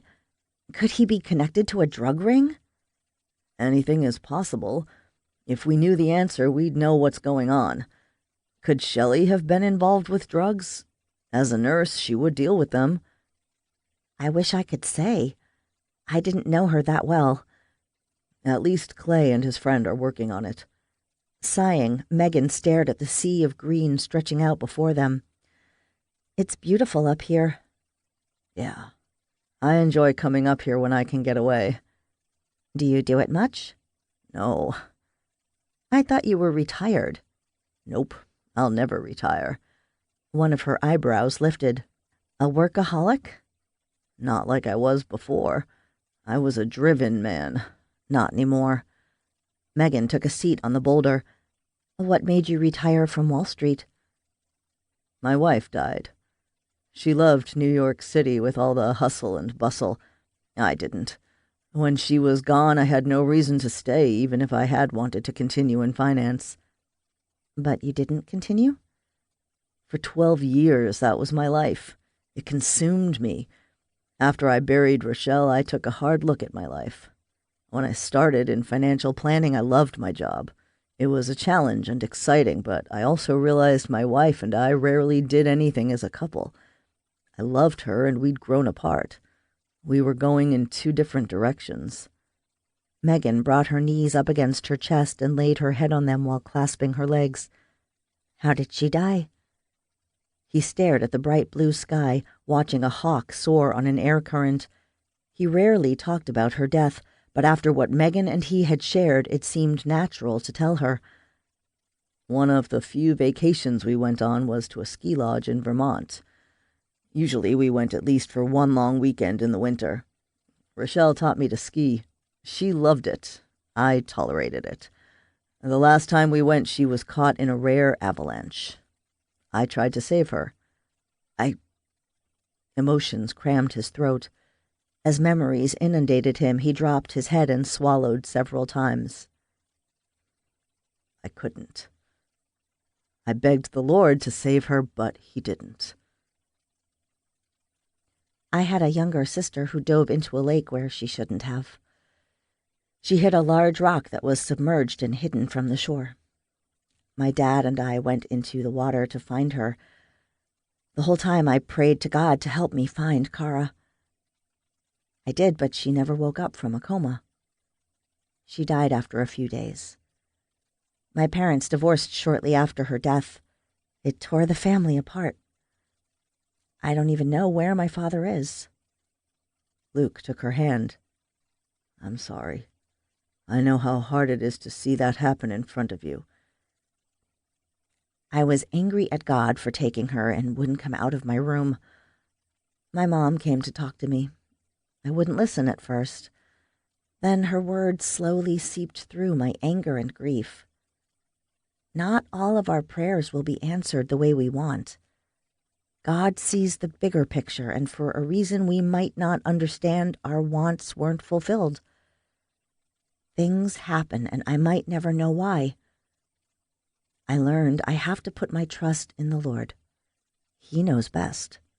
The alternate is to be angry and bitter because I didn't get my way. We don't always. Luke drew strength from Megan's words. Has that been what I let happen to me? He'd spent years blaming God. Rochelle's death was an accident. There was no blame, and even if there had been, what good was that for him? He was living in the past. Rochelle would never want that for him. You've given me something to think about. I'm only passing along my mom's advice with a little of my own sprinkled in. I've been thinking about it a lot these past couple of days. I need to trust God even when things aren't going my way. Not always easy to do. When I was thrown from the bridge, that was all I could do. Pray and trust. Their gazes connected. And you showed up. He smiled. So you think the Lord brought us together? Yes. He slipped his arm around her and slanted a look at her. I think so too. He bent his head close to hers. His mouth hovered over her. The urge to kiss her swamped him. He leaned down and planted his lips on hers while drawing her against him. The feel of her in his embrace felt so right. When he finally pulled back, he touched his forehead to hers. I told Clay about Keith Drummond and the possible drug angle. He'll look into the man and let us know what he finds out. Hopefully we won't have to be here too long, but while we are, I'm going to show you camping can be fun. That's okay. I'll take your word for it. Besides counting sheep and getting nowhere, I saw a big spider crawling across the ceiling in the cabin. Now, I'm not scared of spiders like some people, but he was big. She raised her hands and spread them about a foot from each other, clearly an over-exaggeration. Oh, that's Fred. He was here last time I was. He's harmless. How do you know that? Because nothing happened to me. He slid his arm along her shoulder, rose, and started toward the cabin. Are there any more critters that I should know about? None that will hurt you. There's a small black bear that hangs around from time to time, but Shep will warn us. So long as we lock the door and keep our food and trash inside, he won't stay. A bear? How can you talk about him so casually? I've been here a couple of times before, and he hasn't threatened me. Besides, when I come up to the cabin, I always carry a gun. He brought the rifle up and slowly opened the door, then panned the interior. I think it's safe. Fred's gone, and I don't see any threats. He stepped aside and let her go inside. Aha! There's a flaw in your reasoning.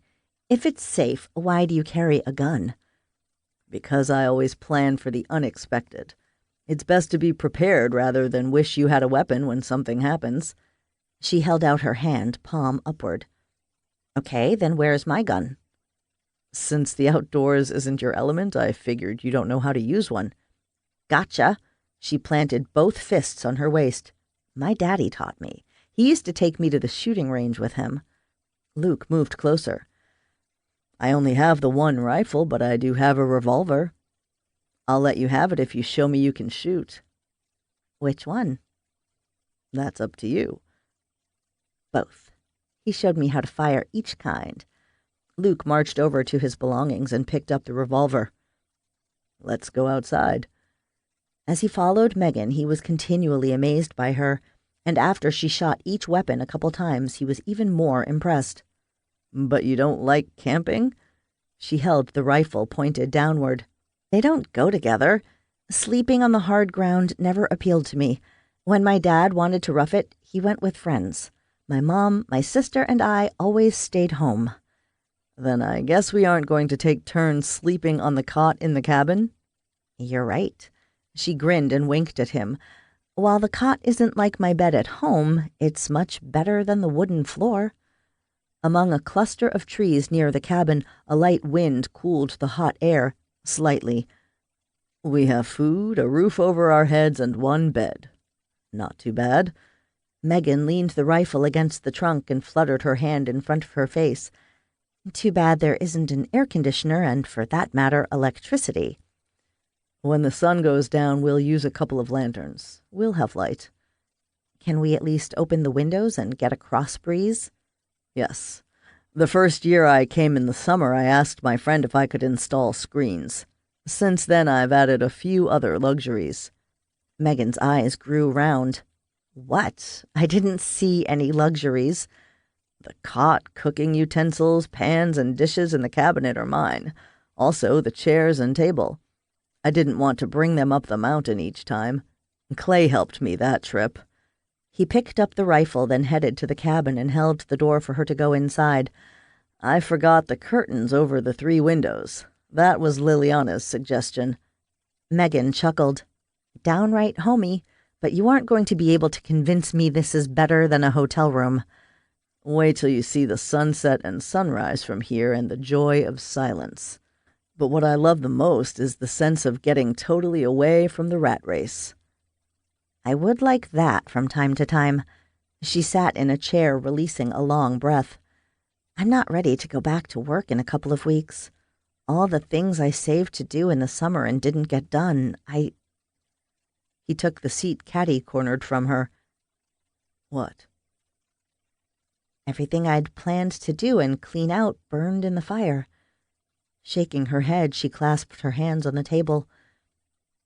I haven't had time to process the loss. Her gaze fixed on him. The same for you because of me. I've put you in the middle of what's happening to me. I appreciate what you've done for me more than any words can convey, but tomorrow we need to leave and return to Sweetwater City. Now that I've remembered that the mystery man was the head of the campus police, I'm sure it'll be safe to talk to Chief Franklin. He covered her hands with his. No, we'll wait until Clay has investigated Drummond, especially his connection to the drug angle. I didn't risk my life to save you so I could leave you in danger and walk away.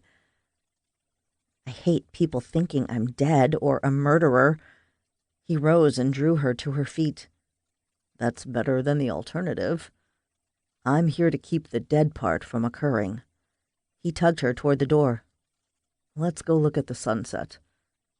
Did you talk with Liliana?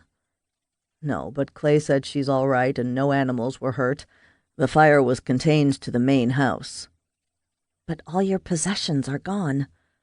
Luke stepped outside and scanned the area. In the distance, the sun neared the hilltop to the west with bands of orange, yellow, and hot pink entwining in the blue sky among the clouds gathering. I know, but they can be replaced. If something happened to you or someone else, that would be completely different. When Rochelle died, I looked around our beautiful apartment that she had carefully and painstakingly created. She was very proud of our home. It meant nothing to me without her. In fact, I couldn't wait to sell it and live somewhere else. I was having a hard time moving on when I was constantly reminded of her. It was the house I grew up in. Lots of memories. Those are still in your mind, and you can rebuild in the same place. He swept his arm across his body. What do you think? Making sure she didn't glance down into the valley, Megan finally looked toward the sunset and sucked in a deep breath. Beautiful. I can see why you like to come up here. Luke shifted his attention to Megan. Yes, beautiful, he said, his gaze taking her in. He tried to keep telling himself the only reason he didn't turn her over to Clay to keep her safe was because his curiosity had been aroused. But he felt responsible for her. For the first time since Rochelle's death, he couldn't stop thinking about a woman. Megan. Megan snuggled under the light cover on the cot, the quarter moon the only light coming into the cabin through the window by the door. All the windows were raised and the curtains open to allow a cross breeze.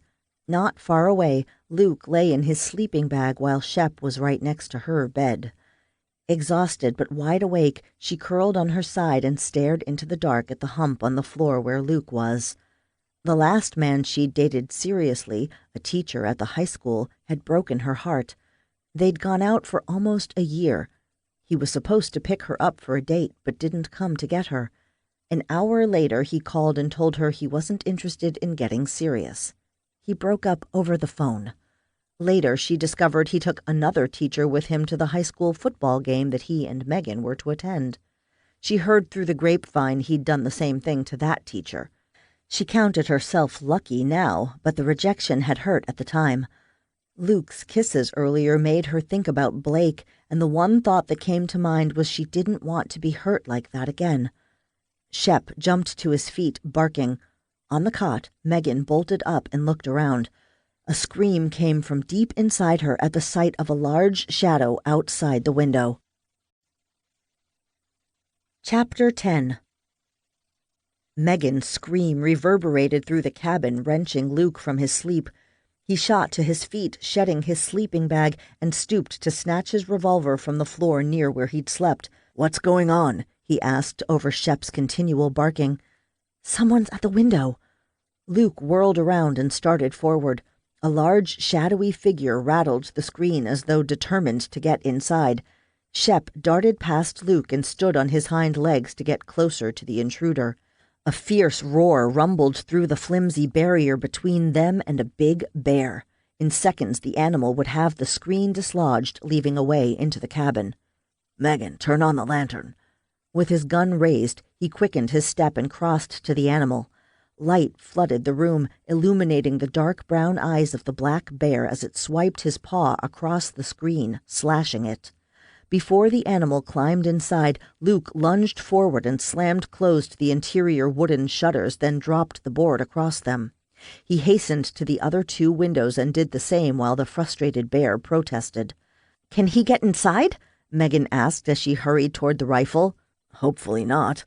I think he's too big to fit, but I don't want to find out I'm wrong." The bear rattled the shutters while Shep growled, his teeth bared.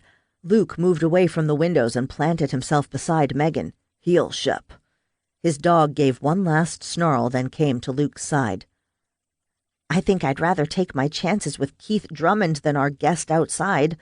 Megan held the rifle as though she were ready to shoot if she had to. "I don't think that's the same bear that usually comes around. He's a new one and seems bigger. I shouldn't have heated up the beef stew on the propane stove." Their intruder pounded against the wooden barrier. "I totally agree." Megan's grip on the gun tightened. "What if he doesn't leave?" He'll get bored and move on. What if he doesn't? He slanted a look at her. We'll worry about that if it happens. How can you be so calm? A lot of my search and rescues have been in the mountains and wilderness. I've learned to be prepared for all possibilities, respect the animals I encounter, and give them a wide space. How can you be prepared for all possibilities? It's not easy, but I'm always learning new things. Megan glanced at the window. He's quiet. Do you think he's gone? Maybe, but I'm leaving the shutters closed even if it gets stuffy in here. She smiled. You won't get an argument from me. Let's give it a while, then try to get some sleep. Megan eased down on the cot with the rifle on the bedding next to her. Are we staying here tomorrow? Where else can we go? We have people after us that burnt down your house and mine. The bear might be the lesser of two evils. As Luke finished speaking, a banging sound filled the cabin from the window near the front door. Her eyes grew wide. He's moved. He sat beside her on the cot. I shut the window on that one, too, so it'll be hard to get in. If he's really determined, I think he could. He looked about 6 feet tall. Luke wanted to take her mind off what was happening at the moment. He clasped her hand and scooted back to recline against the wall. What do you enjoy about teaching? I know what you're doing. I'm not going to forget the bear is there. Humor me. I really want to know. My favorite is the moment a student gets something. Last year, I had a little girl who had been struggling to read. Finally, things started to click, and by the end of the year, she was reading nearly at her grade level. That was a highlight for her, and me. It sounds like your teaching is rewarding. That's the way I feel about helping people in search and rescues. When you give, it comes back tenfold. She twisted toward him, her blue eyes like two inviting pools on a hot day. Honestly, without you helping me after you pulled me from the river, I don't think I'd be alive today. I'm just glad I was there to help you. For the past couple of minutes it had been quiet outside the cabin. He hoped the bear was gone. He draped his arm over Megan's shoulders and tugged her gently against him. Rest. I'll be right here, armed, if circumstances change. What's the most memorable rescue you've been involved in? The one early Friday morning. She chuckled. Besides that one, which I'm personally appreciative you were involved in. As Luke told Megan about a couple of his search and rescues, her eyelids became heavier. Several times her eyes would pop open, only to begin closing almost immediately. He schooled his voice to a monotone, hoping to lure her to sleep. He might not get any rest tonight, but he wanted her to. The feel of her next to him, her head drooping against his chest while her arm rested across his stomach as she surrendered to sleep, produced an ache in his heart. He didn't want to care about her, but he did. The devastation after Rochelle's death had nearly destroyed him. He'd felt helpless and had turned away from God. Lord, what are you trying to tell me? Hours later, when Megan opened her eyes, she stared into Shep's face, inches from hers. She laughed and ruffled the fur on his head. Good boy. She pushed to a sitting position. The windows were wide open and light flooded the cabin. Where's Luke? Where's the bear? Shep barked when she said Luke. Megan stood, then finger-combed her hair as she crossed the room to the door and went outside. A cool morning breeze refreshed her. Stepping forward, she surveyed the area and found Luke on the rock where he'd been yesterday, talking on his satellite phone. He glanced over his shoulder at her, said something to the person on the other end of the call, then disconnected it and took out his battery. As he stuffed the phone into his pocket, he hopped off the stone and faced her. His frown shouted that whatever he'd heard from the person on the other end wasn't good news. She stopped in front of him. What's happened? Keith Drummond was found dead early this morning in his car. How long had he been dead? No more than an hour or two. There goes our one lead in the case. Did Clay tell anyone about Drummond? Megan sank onto the rock, tired after being up for only minutes. No, but it's possible Clay alerted the wrong person to his interest in Drummond when he looked into the head of the campus police. Chief Franklin? Maybe. Luke released a long breath, staring off into space. We don't have any other leads right now. Clay's still going to dig into Drummond's life and a possible drug ring in the area, but he can't bring him in and interrogate him now. And if he has been murdered, then there are others involved who felt they had to silence him. I wish I could help Clay, but my one duty in this is to keep you alive. My concern now is, how did Drummond's killer find out he was under scrutiny? Luke joined her on the stone. Maybe the killer murdered him for a different reason. Luke kneaded his muscles along his nape. Possibly, but I have to consider all angles. I've decided it might be better if we move to another place, especially with the bear paying us a visit last night. I saw his paw prints. He's big, probably 600 pounds. And he might return today or tonight? Luke nodded. I looked at the damage he did to that one window. If he'd persisted, he might have found a way in, possibly by the door. Megan shivered in spite of the warm temperature. When do you want to leave? Where are we going? He touched the binoculars around his neck. We can drive to another place, then hike to a more remote location. I know of several further east of here. We should eat something, then pack up and leave right away. I need to inspect the terrain below. There are several places where I have a good vantage point of the path up to this cabin, and one area I have a partial view of the truck in the woods. Start packing our supplies while I look. Take Shep and close the shutters. After rising, he held a hand out to her, and she took it. He brought her up in front of him. The memory of the kisses they'd shared sent goosebumps racing down her body. She couldn't remember anyone she'd dated who kissed as well as Luke. I'll leave something out for us to eat. We're going to need the energy with all the walking we'll need to do. Agreed. It's easier going down the path than up.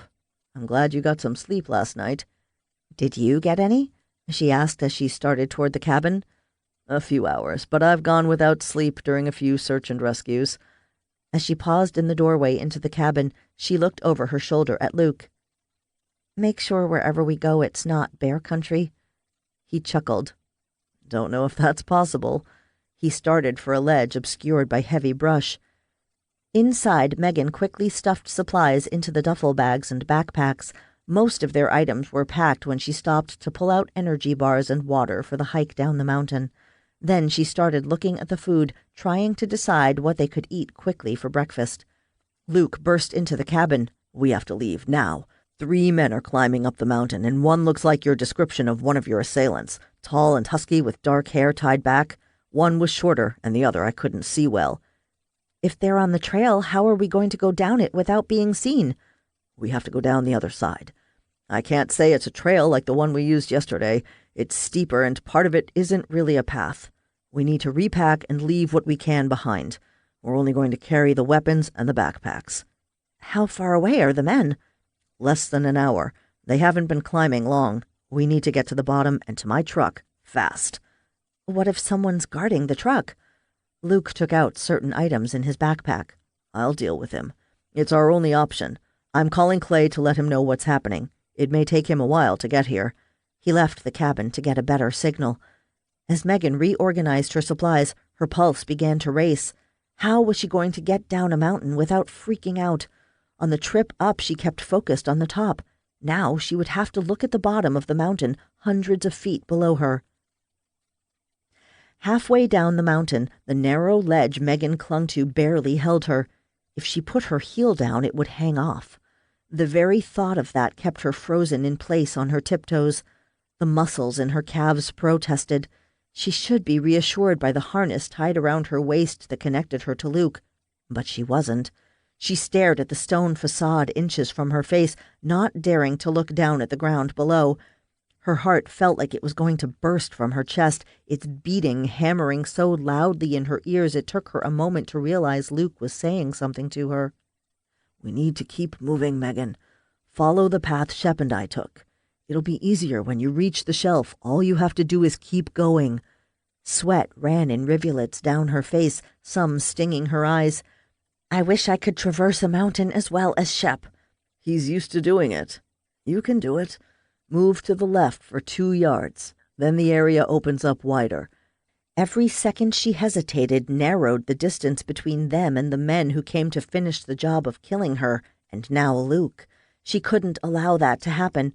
Her fear of heights was all in her head. She drew in a deep breath and slid her right foot a few inches to the side, reluctantly prying her left-hand fingers loose from the rock jutting out. Quickly she clutched another stone hold while she drew her left leg closer to the other one. Now she had to repeat that motion, over and over. The top half of the mountain hadn't been this steep, and according to Luke, the last third wasn't too bad. She kept that in her mind as she moved gradually lower. Scrapes and scratches covered her arms. At least her jeans protected her legs, but the heat from the sun drenched her from head to toe. She paused a few seconds to remind herself to breathe deeper. You're almost here. Keep focused on where you're going, not below. The temptation to see exactly where she was in reference to Luke taunted her just to take a quick peek. No.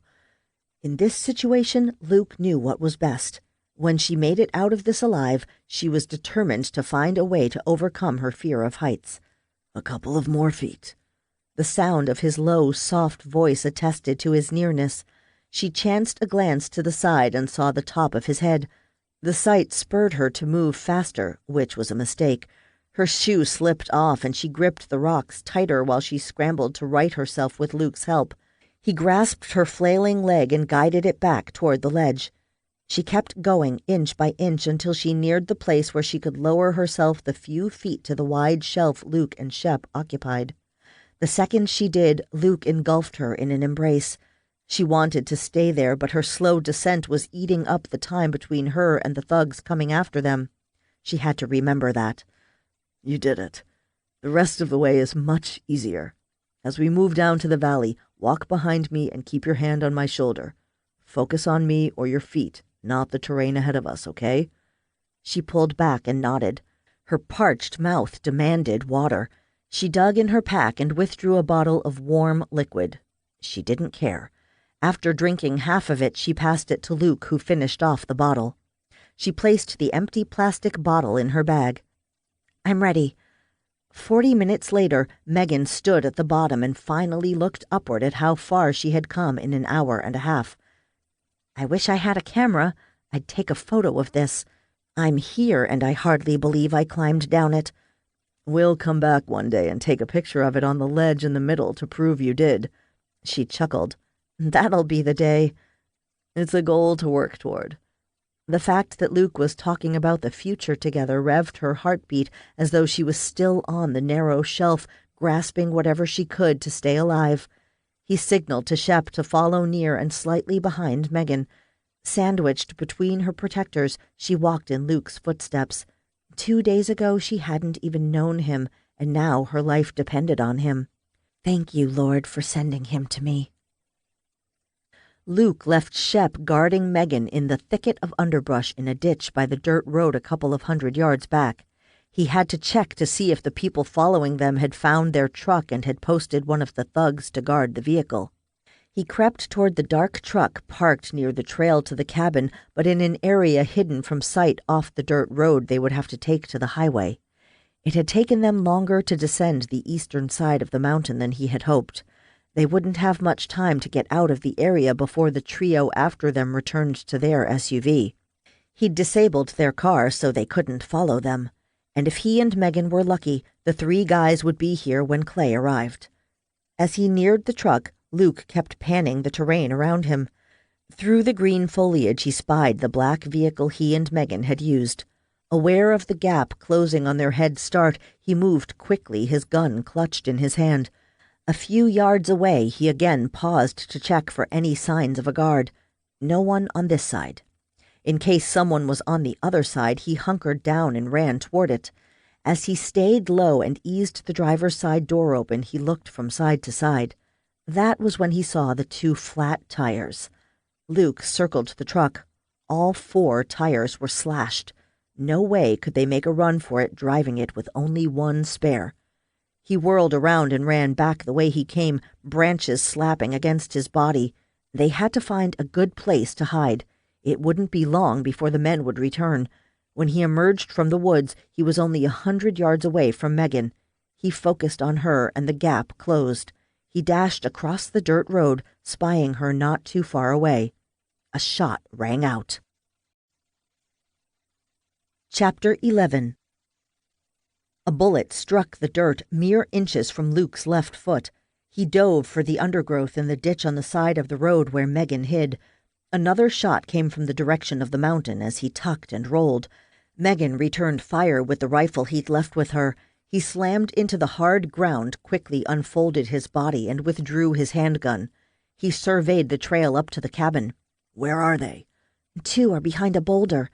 2? He asked. I saw 3 coming up the mountain. I've been following their progress, and all I've seen is a large man and a smaller one. Did you recognize either of them? It's hard to tell from this distance, but the large guy might be one of the kidnappers from the bridge. Luke slanted a glance at Megan.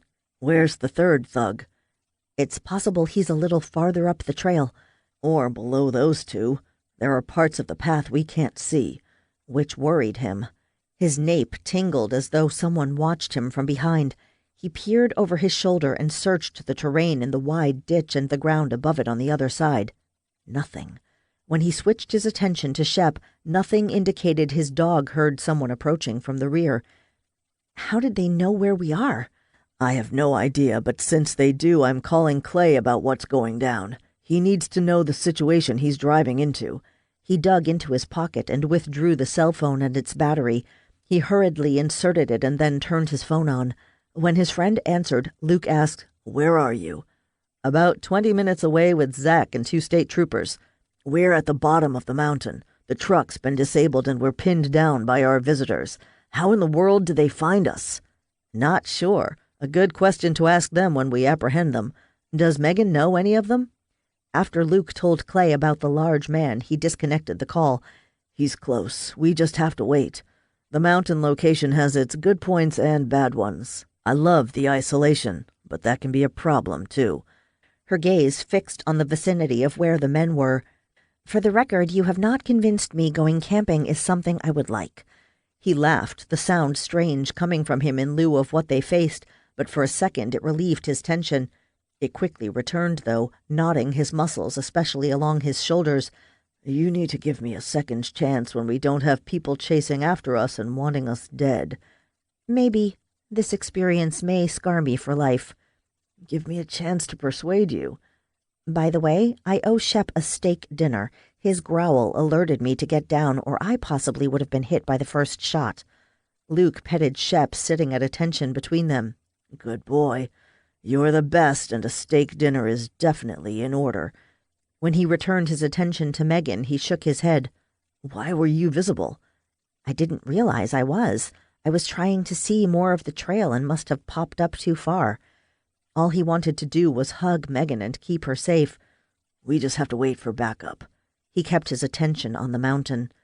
One of the men, thin and wiry, dashed from behind the boulder and lunged for the shelter of another stone on the other side of the path where the vegetation was denser and possibly easier for him to move farther down the trail without Luke seeing him. "Megan, you watch the guy behind the boulder. I'll try to keep track of the one on the other side." "How much longer until Clay arrives?" 15 minutes. On the bright side, the thugs are trapped on the trail. I hope they give up when Clay comes." "Lord, please protect us and end this today." "Amen," Luke sighed. "I hope he's watching out for us." "He is." Megan's strong faith taunted him. He'd given up on God because he didn't get the answer he wanted. Life was full of trials and problems. They shaped people into the person they were. He remembered times in his life when he turned to the Lord and had received a solution. Not always right away, and the lack of immediacy had molded him into the patient man he was today. Suddenly, a low growl came from Shep. His dog's ears perked and his attention was focused on the area behind them. "Lie down, Shep." Luke dragged Megan to the ground. He could no longer see the 2 men on the path, but someone or something was behind them. He lifted his head to scan the woods. Crack! A bullet grazed his cheek, a stab of pain radiating outward. Someone's behind us. The third guy? Her eyes wide, Megan reached for her backpack nearby, opened it, and pulled out a shirt. She pressed it against his face to stem the blood. He must have come down the mountain the way we did. He took the cloth and held it in place while he surveyed the ditch. If we move to the other side, the guys on the mountain will have a shot at us. But if we stay here, the other one will close the space between him and us, and we won't know it. I need you to low crawl to that tree stump. Stay behind it. Where are you and Shep going to hide? He pointed about 10 feet away. We're going to that tall grass. You don't have any cover. You're the only one who fits behind the trunk. Fire the rifle without exposing yourself. When that guy comes after you, I can take him out. We need to take care of him, or the other two on the mountain will close in on us. Okay. She started crawling away. Stay down even lower, Luke warned. Like soldiers do. Watch me. With Shep next to him, he began moving in the opposite direction, using his elbows and arms on the ground to pull himself forward while his legs pushed him onward. Halfway to the tall, thick grass, he glanced back. Megan reached the large tree stump and scrambled behind it. His dog let out another growl. He suspected the third guy was moving toward the ditch. Luke increased his speed. Reaching his shelter, he quickly pivoted his body so he could keep an eye on the woods.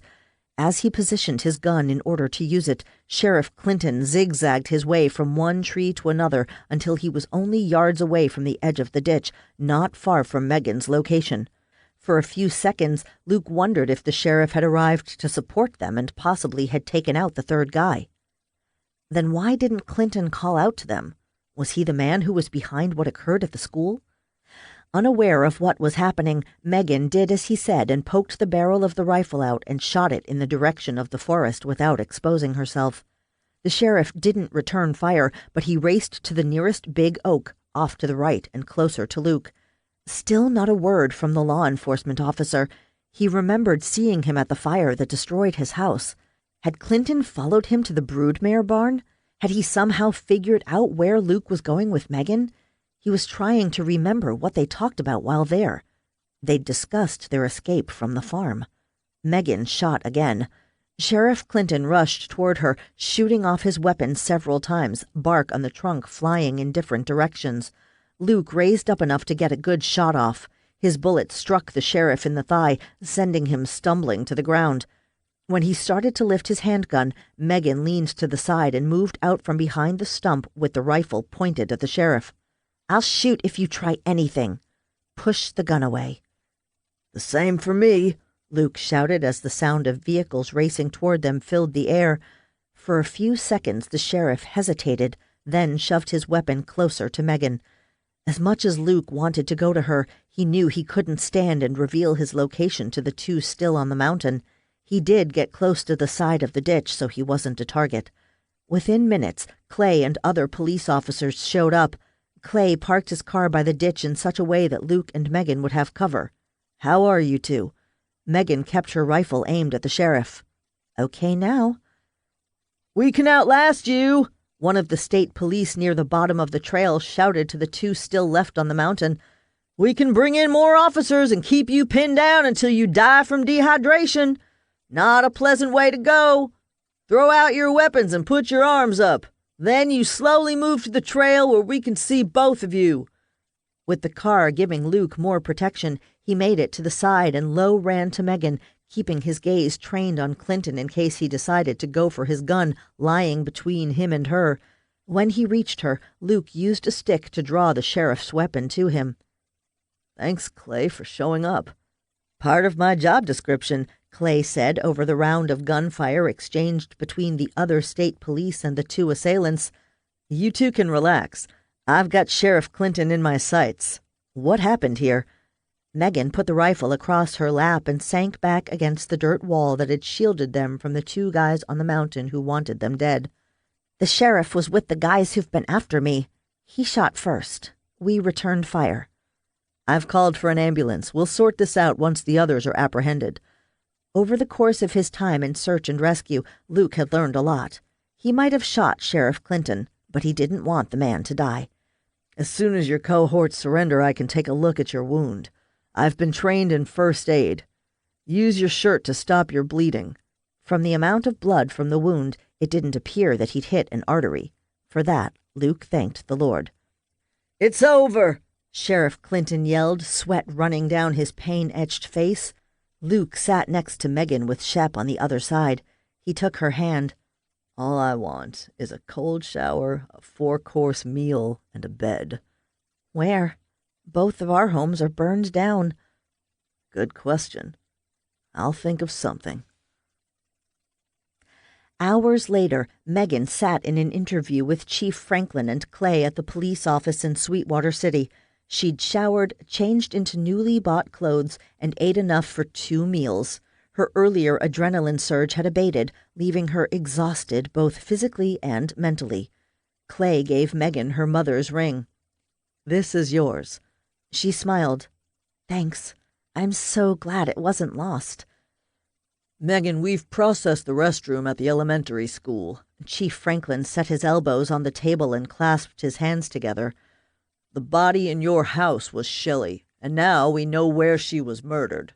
Drummond was killed with a gun found in Sheriff Clinton's house. Are you sure it was Drummond leaving Shelley's crime scene?"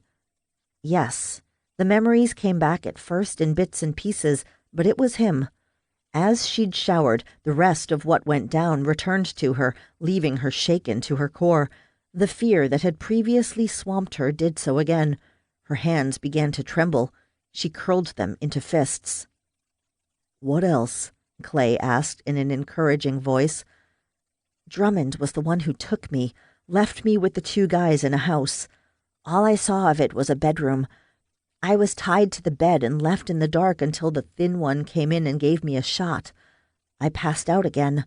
I came to in the trunk of a car with chains tied around my body, lying on plastic bags of drugs. The other one opened it and dragged me out. Then, with the help of the thin man, he tossed me off the bridge into the river." "Do you know why they killed Shelley?" "Not sure. When Keith Drummond walked away from the restroom, he was carrying something in his hand, possibly a notebook. I don't know if that had anything to do with it or not." The tension from holding a tight fist snaked up her arms. She had to relax. It was over. She needed to start healing. "After falling into the river, the next thing I remember is Luke reviving me on the bank." "Ah, that explains a notebook we discovered at the sheriff's house full of names of people with amounts next to them." Clay showed her a photo of it. "It looks like the right size. It was hard to tell." Chief Franklin rubbed his jaw. "Why didn't you want to report what happened to me?" Megan stared into Chief Franklin's kind eyes. "All I could remember was the bad guy was wearing a police uniform. I didn't know what was going on or why. I thought about talking to you, but when my house was destroyed with a body inside, I became even more frightened, especially because I couldn't remember anything about the past 24 hours. So you think all of this concerns a drug ring?" Chief Franklin glanced at Clay. The state police officer sat forward. "Yes, it looks like Shelley was involved as well as Keith Drummond. The 2 men who tried to kill you confessed that Sheriff Clinton is the head of it. They've made a deal in exchange for information. The state police are rounding up the rest of the ring." "Involving the students at school?" "Yes. That most likely was Drummond and Shelley's part."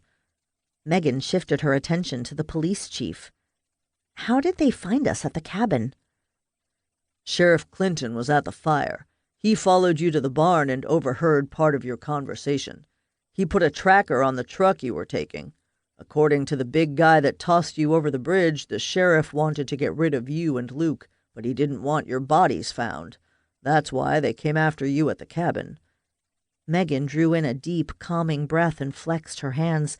What she went through the past several days was worth it if a group of drug traffickers were put out of business. "Do you need anything else from me?" "Not at the moment. Get some rest. You're safe." Clay closed his folder. Megan rose. "Chief Franklin, I'm sorry I didn't come to you when it happened." The police chief stood. "Frankly, I'm not sure we would have discovered everything that was going on under our noses if you had. You've done me a favor." He shook Megan's hand. "Now I think Luke is waiting for you." "You're finished talking with him?" Chief Franklin nodded. Clay got to his feet and opened the door for Megan. Luke leaned against the wall right outside the interview room. The sight of him sent her heartbeat racing. He straightened and took a step toward her. When he placed his arms around her and hugged her, she felt as though she'd come home. She wouldn't be alive today if he hadn't saved her, but her feelings for him went beyond that. Smiling, she pulled back to look into his face. "I'm glad a doctor examined the wound on your cheek." One corner of his mouth tilted up. "I'm going to live, but most likely will have a scar. Ready to leave?" "I'm not sure where I should go." "I've got a suggestion. Riverdale Farm. There's enough room for you to stay with Liliana and Nadine in the guest house. I know it's 45 minutes from here, but it'll give you some time to figure out what you want to do."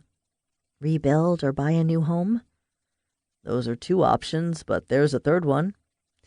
I want to get to know you better and see where things go." He cocked a grin. "However, I must admit I already know you pretty well. That's what running for your life can do." "We'll be like two normal people who've met and started dating?" He nodded. "I like the sound of that, especially the normal part. What's been happening certainly isn't normal." Still in his embrace, she closed the space between them until their lips touched each other, and she surrendered to the delicious sensation he generated in her. Epilogue. Valentine's Day the following year. Blindfolded, Megan sat beside Luke as he flew his helicopter. "Where are you taking me?" Luke chuckled. "Be patient, we're almost there." Megan relaxed. She was in very capable hands. It probably wasn't a good idea for her to see what was going on, since the helicopter would give her a clear view of the ground far below.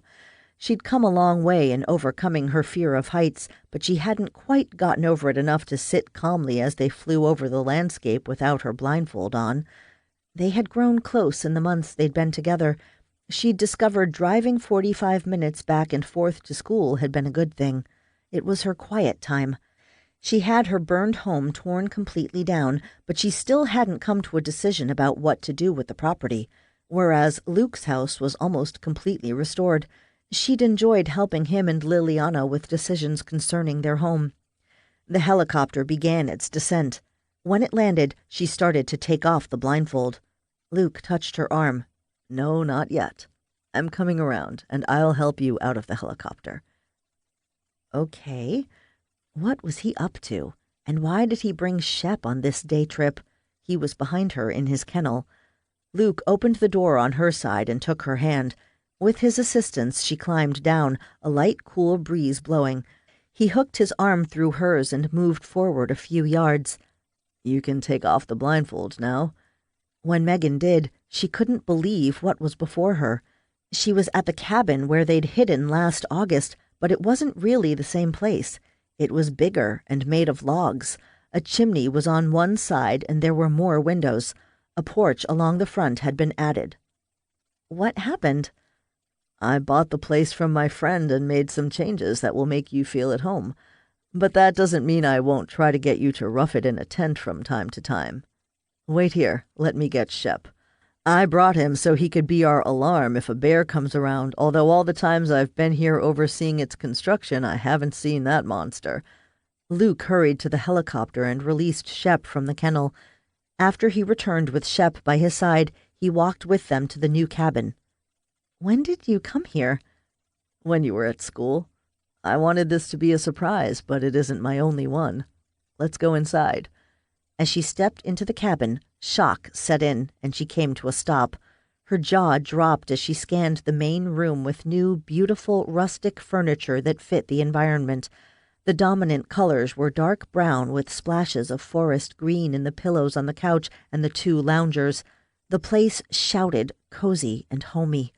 Off to the side was a table with 4 chairs and a kitchen with a small refrigerator and stove, as well as a sink.